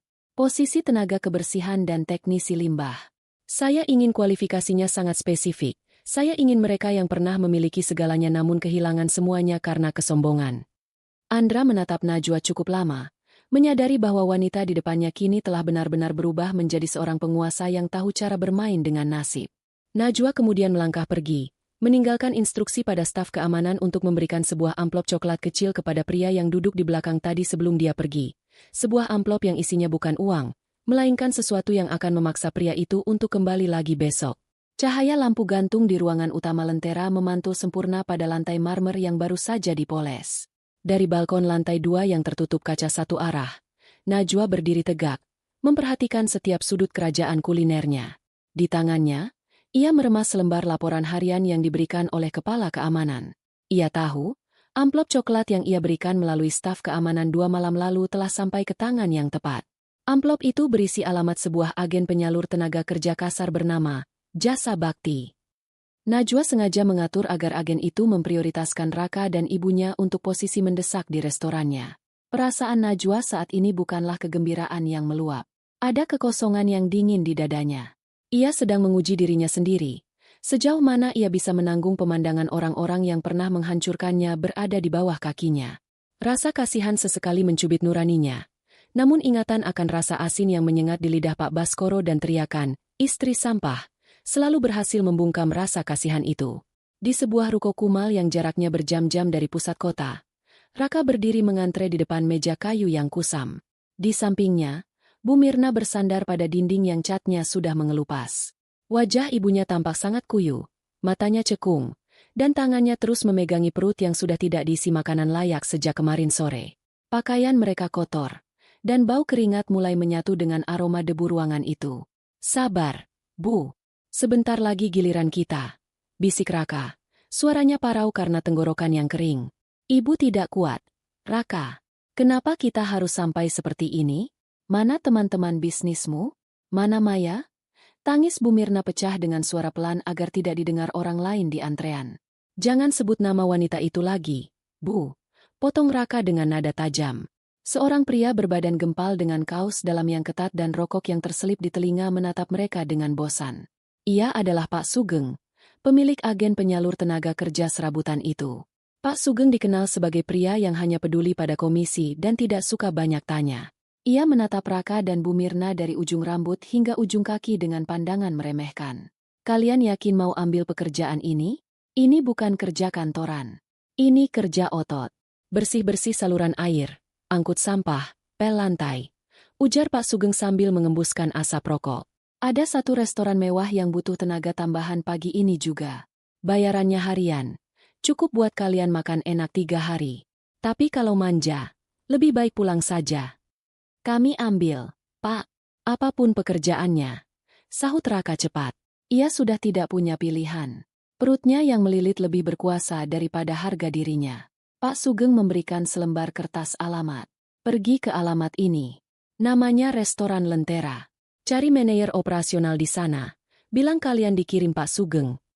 Raka menerima kertas itu. Nama, Lentera, membuat jantungnya berdegup lebih kencang. Ia ingat nama itu dari berita dan dari amplop misterius yang ia terima di belakang restoran tempo hari. Ada firasat buruk yang merayap di punggungnya. Namun rasa lapar yang menyiksa memaksa kakinya untuk terus melangkah. 1 jam kemudian, Raka dan Bu Mirna berdiri di depan gerbang belakang Lentera.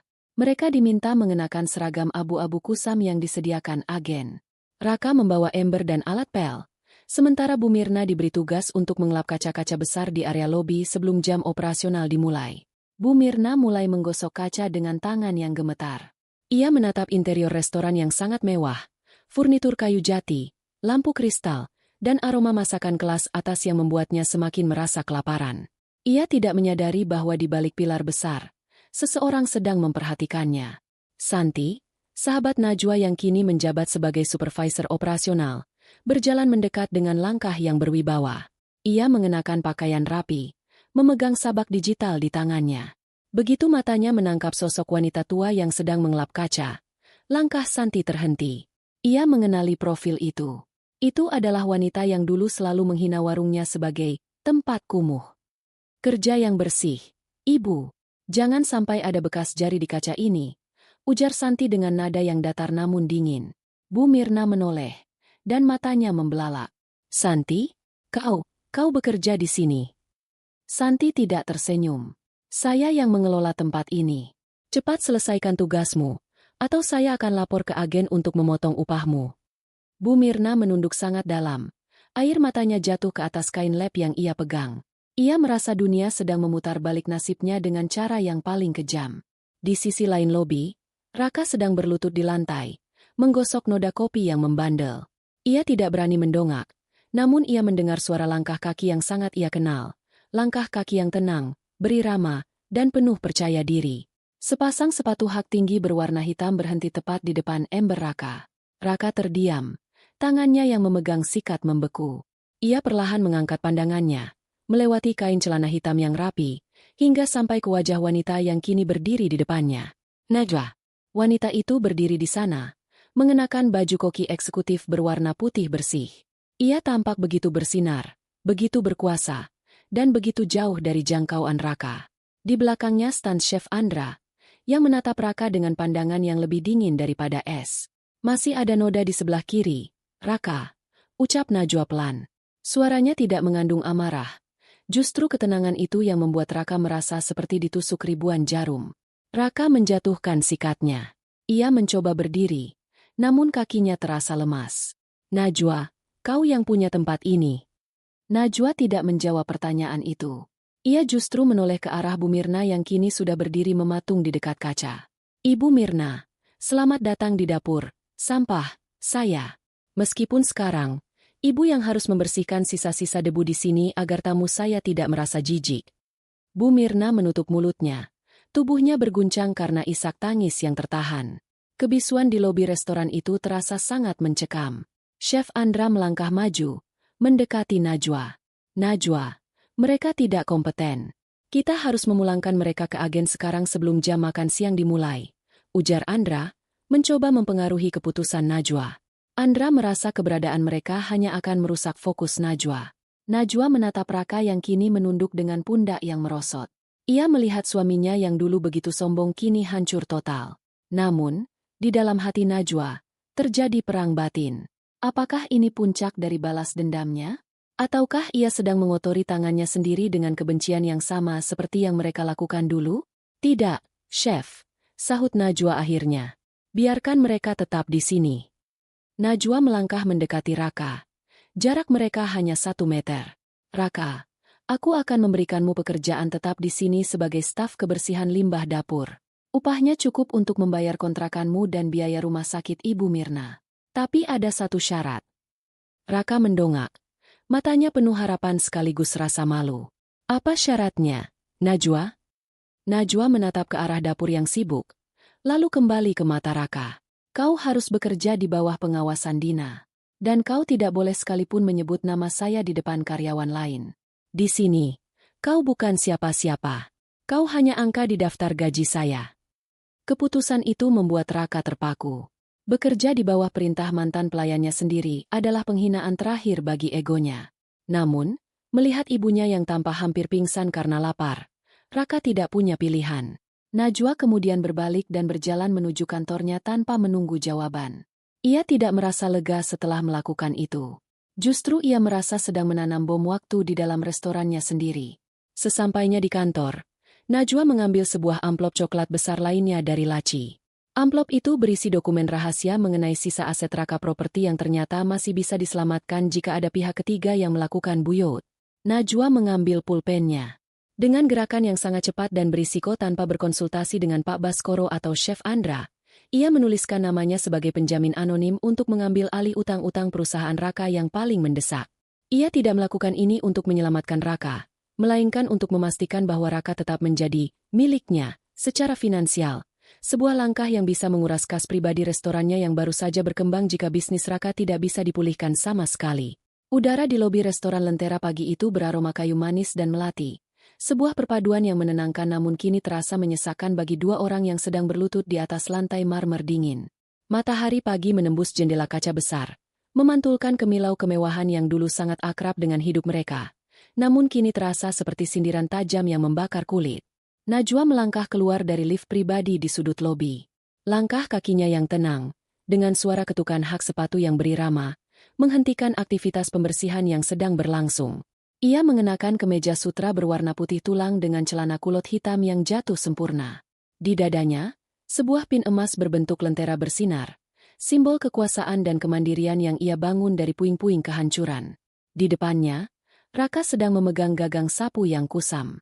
Seragam abu-abu yang ia kenakan tanpa kebesaran, membuat bahunya yang dulu tegap kini terlihat merosot dan rapuh. Di sampingnya, Bu Mirna sedang memegang kain lap basah. Wanita itu tidak lagi mengenakan perhiasan emas atau kebaya sutra. Rambutnya yang mulai memutih dibiarkan terikat seadanya, dan wajahnya tampak pucat pasi, seperti seseorang yang baru saja kehilangan jiwanya. Masih ada noda di sudut pilar itu, Raka. Suara Dina memecah keheningan. Dina berdiri dengan tangan bersedekap, mengenakan seragam supervisor yang rapi. Matanya menatap mantan majikannya tanpa rasa benci, namun penuh dengan ketegasan yang adil. Raka tidak membantah. Ia menggerakkan sapunya dengan tangan yang gemetar. Namun, saat ia menyadari kehadiran Najwa di sana, tangan itu membeku. Raka perlahan mendongak. Matanya yang cekung bertemu dengan mata Najwa yang jernih namun sedingin es. Najwa! Bisik Raka. Suaranya pecah, hanya berupa hembusan napas yang penuh dengan rasa kalah. Najwa tidak menjawab. Ia hanya berdiri di sana, mengawasi. Ada gejolak hebat di dalam dadanya. Melihat Raka dan Bu Mirna berada di posisi ini seharusnya memberinya kepuasan yang luar biasa. Inilah momen yang mungkin ia impikan saat ia menangis di warung Santi dulu. Namun, yang ia rasakan justru sebuah kehampaan yang aneh. Ia melihat manusia-manusia yang pernah ia cintai dan ia hormati kini tidak lebih dari sekadar bayang-bayang kusam di tengah restorannya yang megah. Tiba-tiba, Raka melepaskan sapunya. Bunyi kayu yang menghantam lantai marmer itu menggema keras. Tanpa memedulikan tatapan para staf lain yang mulai memperhatikan, Raka bersimpuh. Ia menjatuhkan kedua lututnya di hadapan Najwa, menundukkan kepalanya hingga hampir menyentuh ujung sepatu Najwa.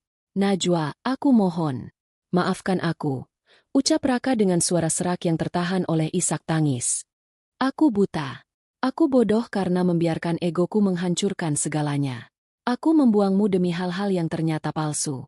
Aku membiarkan ibuku menyakitimu. Dan aku justru ikut menginjakmu."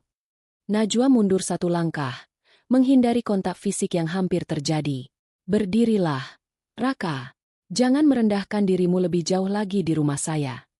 Aku tidak akan berdiri sebelum kau memaafkanku, Najwa." Raka mendongak. Air mata mengalir bebas di wajahnya yang kusam.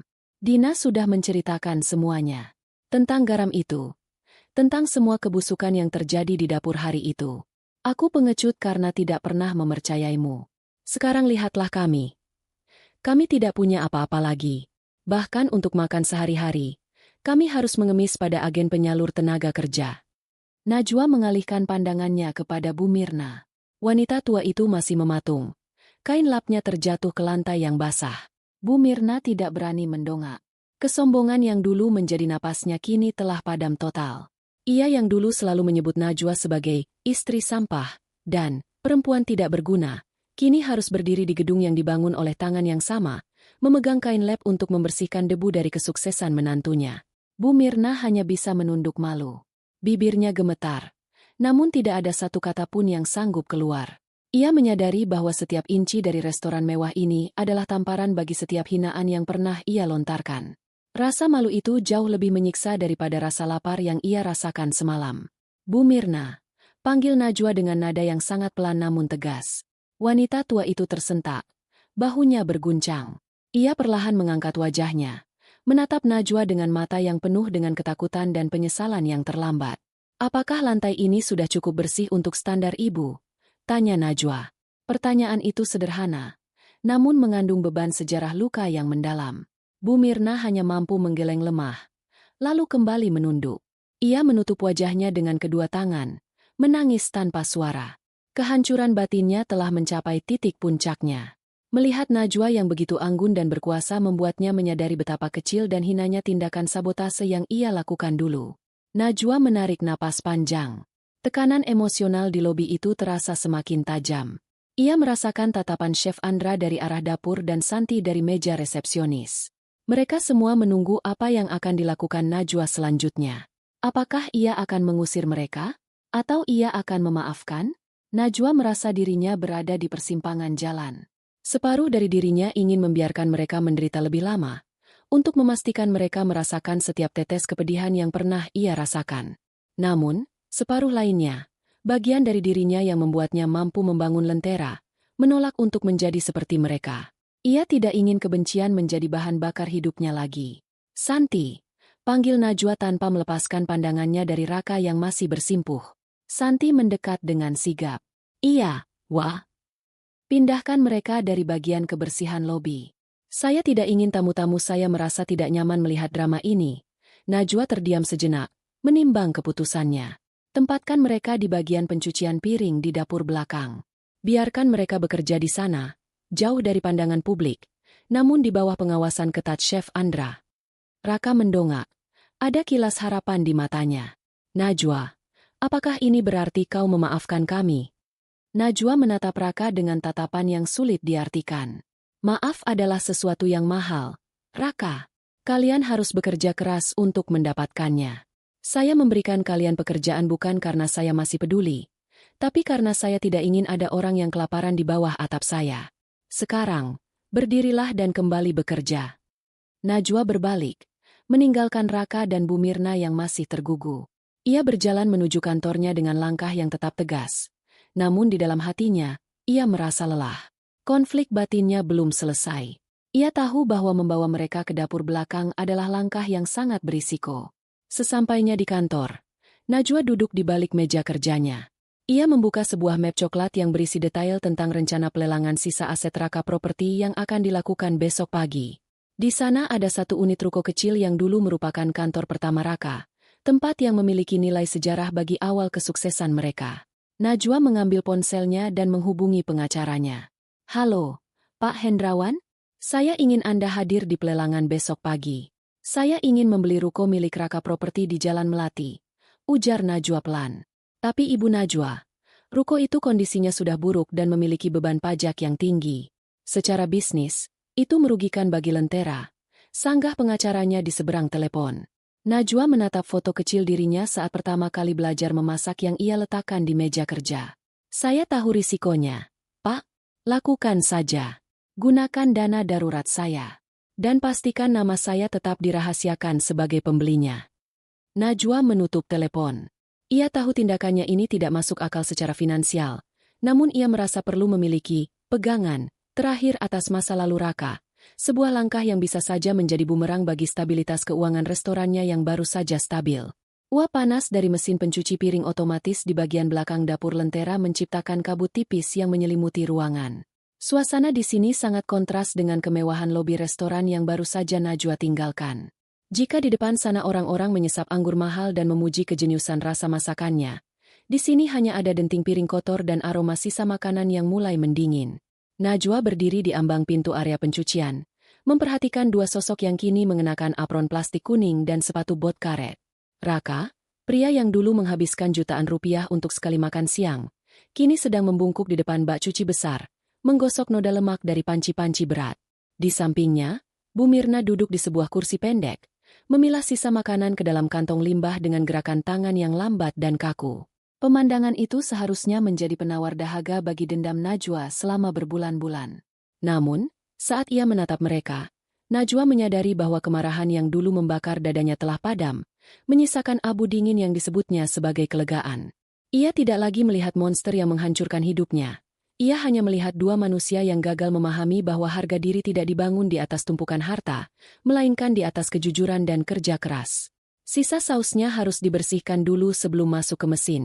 Raka, jangan malas. Suara Dina terdengar tegas dari sudut ruangan. Dina berdiri mengawasi mereka dengan sabak digital di tangan. Raka hanya mengangguk tanpa suara. Tangannya yang mulai melepuh karena air panas terus bekerja. Tidak ada lagi bantahan. Tidak ada lagi teriakan angkuh. Sementara itu, Bu Mirna hanya bisa menunduk, menghindari tatapan mata siapapun yang melewati ruangan itu. Najwa melangkah masuk. Kehadirannya seketika membuat suasana menjadi hening. Raka menghentikan pekerjaannya, menatap Najwa dengan mata yang memancarkan campuran antara rasa malu dan harapan yang sia-sia. Najwa, aku sudah menyelesaikan semua piring di rak ini, ucap Raka dengan nada yang meminta pengakuan. Najwa tidak menatap piring-piring itu. Ia menatap Raka tepat di matanya. Saya menempatkan kalian di sini bukan untuk melihat kalian menderita. Raka, saya ingin kalian merasakan apa yang saya rasakan setiap hari selama bertahun-tahun di rumah itu. Bedanya, di sini kalian dibayar untuk setiap tetes keringat kalian. Di sini, kalian belajar bahwa sepiring sup yang kalian sebut sampah dulu membutuhkan perjuangan besar untuk disajikan dan dibersihkan. Najwa beralih ke Bu Mirna. Wanita tua itu akhirnya mendongak. Matanya berkaca-kaca. Najwa, maafkan Ibu. Ibu benar-benar menyesal. Maaf Ibu sudah saya terima sejak saya menandatangani kontrak pembukaan tempat ini, Bu, sahut Najwa pelan. Tapi kepercayaan adalah hal lain. Tetaplah bekerja dengan baik. Jika kalian jujur dengan pekerjaan kalian, kalian akan tetap memiliki atap di atas kepala kalian. Itu adalah janji saya sebagai pemilik Lentera. Najwa berbalik, meninggalkan area belakang tanpa menunggu jawaban lagi. Ia melangkah menuju ruang utamanya, di mana Chef Andra dan Pak Baskoro sudah menunggunya di meja bundar dekat jendela yang menghadap ke lampu-lampu kota yang indah. Andra menyesap kopinya. Matanya mengikuti pergerakan Najwa. Kau sudah menyelesaikan urusanmu di belakang. Sudah, Chef, jawab Najwa sambil duduk. Mereka tetap akan bekerja di sana. Itu adalah tempat terbaik bagi mereka untuk merenung. Pak Baskoro tersenyum puas. Ia meletakkan sebuah map kulit berwarna hitam di atas meja. Najwa, dalam 1 bulan ini, Lentera telah melampaui seluruh target kita. Media nasional menyebutmu sebagai pemimpin baru dalam industri kuliner. Sekarang, saatnya kita bicara tentang masa depan. Saya dan Andra ingin membawamu ke Paris untuk pembukaan cabang internasional tahun depan. Najwa tertegun. Paris, tempat yang dulu selalu dibangga-banggakan Bu Mirna sebagai tempat pelarian maya. Kini, gerbang itu terbuka lebar untuknya, bukan sebagai pelarian, melainkan sebagai penakluk. Ia melihat ke arah Andra. Pria itu memberikan senyum tipis, sebuah pengakuan tulus yang jarang ia berikan. Ini adalah kesempatanmu untuk benar-benar meninggalkan bayang-bayang mereka. Najwa, ucap Andra. Di sana, tidak akan ada yang tahu siapa Raka atau siapa Bu Mirna. Kau hanya akan dikenal sebagai Chef Najwa. Najwa menatap keluar jendela. Konflik batin yang selama ini mencekiknya seolah terurai satu persatu. Ia telah berhasil membuktikan bahwa ia bukan istri tidak berguna. Ia adalah wanita yang mampu membangun kerajaan dari butiran garam yang disabotase.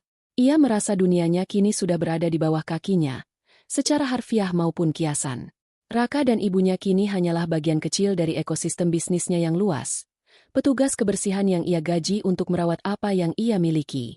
Namun, di tengah segala kesuksesan dan rencana masa depan yang gemilang, ada sebuah kerikil kecil yang masih mengganjal di hati Najwa. Ia teringat pada ruko tua milik Raka yang baru saja ia beli secara anonim melalui pelelang kemarin pagi. Ruko itu adalah satu-satunya aset yang ia pertahankan dengan dana pribadinya. Meskipun pengacaranya bilang itu adalah investasi bodong karena bangunannya yang sudah nyaris roboh. Terima kasih, Pak Baskoro, Chef Andra. Saya menerima tawaran itu, ujar Najwa dengan suara mantap. Tapi sebelum kita berangkat ke Paris, saya punya satu urusan terakhir yang harus saya selesaikan di kota ini. Malam itu, setelah restoran tutup dan seluruh staf pulang, Najwa berdiri sendirian di depan restoran Lentera. Ia memegang kunci ruko tua di sakunya. Ada sebuah dorongan aneh untuk pergi ke sana malam ini juga. Ia ingin melihat tempat di mana Raka memulai segalanya. Tempat yang kini ia miliki sepenuhnya. Najwa menarik napas dalam, merasakan udara malam yang dingin. Ia merasa bebas. Namun di saat yang sama, ia merasakan beban baru yang mulai tumbuh. Keputusannya untuk tetap memelihara Raka dan ibunya di restorannya, serta keputusannya membeli ruko berisiko itu, mulai memunculkan kegelisahan baru. Apakah ia benar-benar sudah melepaskan masa lalu? Ataukah ia sebenarnya sedang mengikatkan dirinya pada masa lalu itu dengan cara yang berbeda? Ia merogoh ponselnya dan melihat sebuah notifikasi dari bank. Pembayaran pajak dan biaya renovasi ruko tua itu ternyata jauh lebih besar dari perkiraan awal, hampir menguras seluruh dividen pertamanya dari Lentera. Najwa tahu, jika Pak Baskoro atau Andra mengetahui hal ini, mereka akan menganggapnya tidak profesional dan emosional dalam berbisnis. Najwa menyimpan kembali ponselnya. Ia mengambil satu keputusan berisiko lagi malam itu. Ia tidak akan merobohkan ruko itu. Sebaliknya, ia akan mengubahnya menjadi sebuah sekolah memasak gratis untuk wanita-wanita yang senasib dengannya. Wanita yang dibuang dan direndahkan. Ia tahu ini akan menguras energinya dan mungkin akan memicu konflik dengan para investornya di kemudian hari, karena menggunakan nama merek Lentera untuk kegiatan non-profit yang berisiko finansial. Namun, saat Najwa melangkah menuju mobilnya, ia tersenyum kecil. Ia menyadari bahwa kemenangan sejati bukan hanya tentang membuat musuh berlutut, tetapi tentang menggunakan kekuasaan yang ia miliki untuk membangun sesuatu yang tidak akan pernah bisa dihancurkan oleh sebotol garam sekalipun. Najwa menyalakan mesin mobilnya, meninggalkan gedung Lentera yang bersinar megah. Di kaca spion, ia melihat bayangan dirinya sendiri, seorang wanita yang kini siap menghadapi badai baru di Paris, sambil tetap membawa rahasia kecil di dalam sakunya. Sebuah beban masa lalu yang sengaja ia pelihara sebagai pengingat agar cahaya lenteranya tidak pernah padam lagi. Kisah Najwa mengingatkan kita bahwa harga diri bukanlah komoditas yang bisa ditentukan oleh penilaian orang lain, melainkan sebuah mahakarya yang kita susun dari ketangguhan dan kejujuran batin. Terkadang, kita harus melewati fase, dibuang, agar bisa menemukan nilai sejati yang selama ini tertimbun oleh ekspektasi orang yang salah.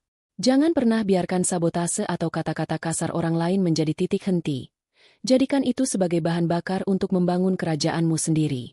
Ingat, kemenangan yang paling elegan bukanlah tentang membalas dendam dengan rasa sakit yang sama, melainkan tentang tumbuh begitu tinggi hingga masa lalu hanya menjadi anak tangga di bawah kakimu. Terima kasih telah menemani setiap helaan napas dan tetesan air mata dalam perjalanan emosional ini dari awal hingga akhir. Semoga kisah ini menyalakan keberanian di hati Anda untuk tetap teguh pada prinsip dan tidak menyerah pada keadaan, sesulit apapun itu. Teruslah berkarya, tetaplah rendah hati, dan pastikan setiap masakan kehidupan yang Anda sajikan selalu berbumbu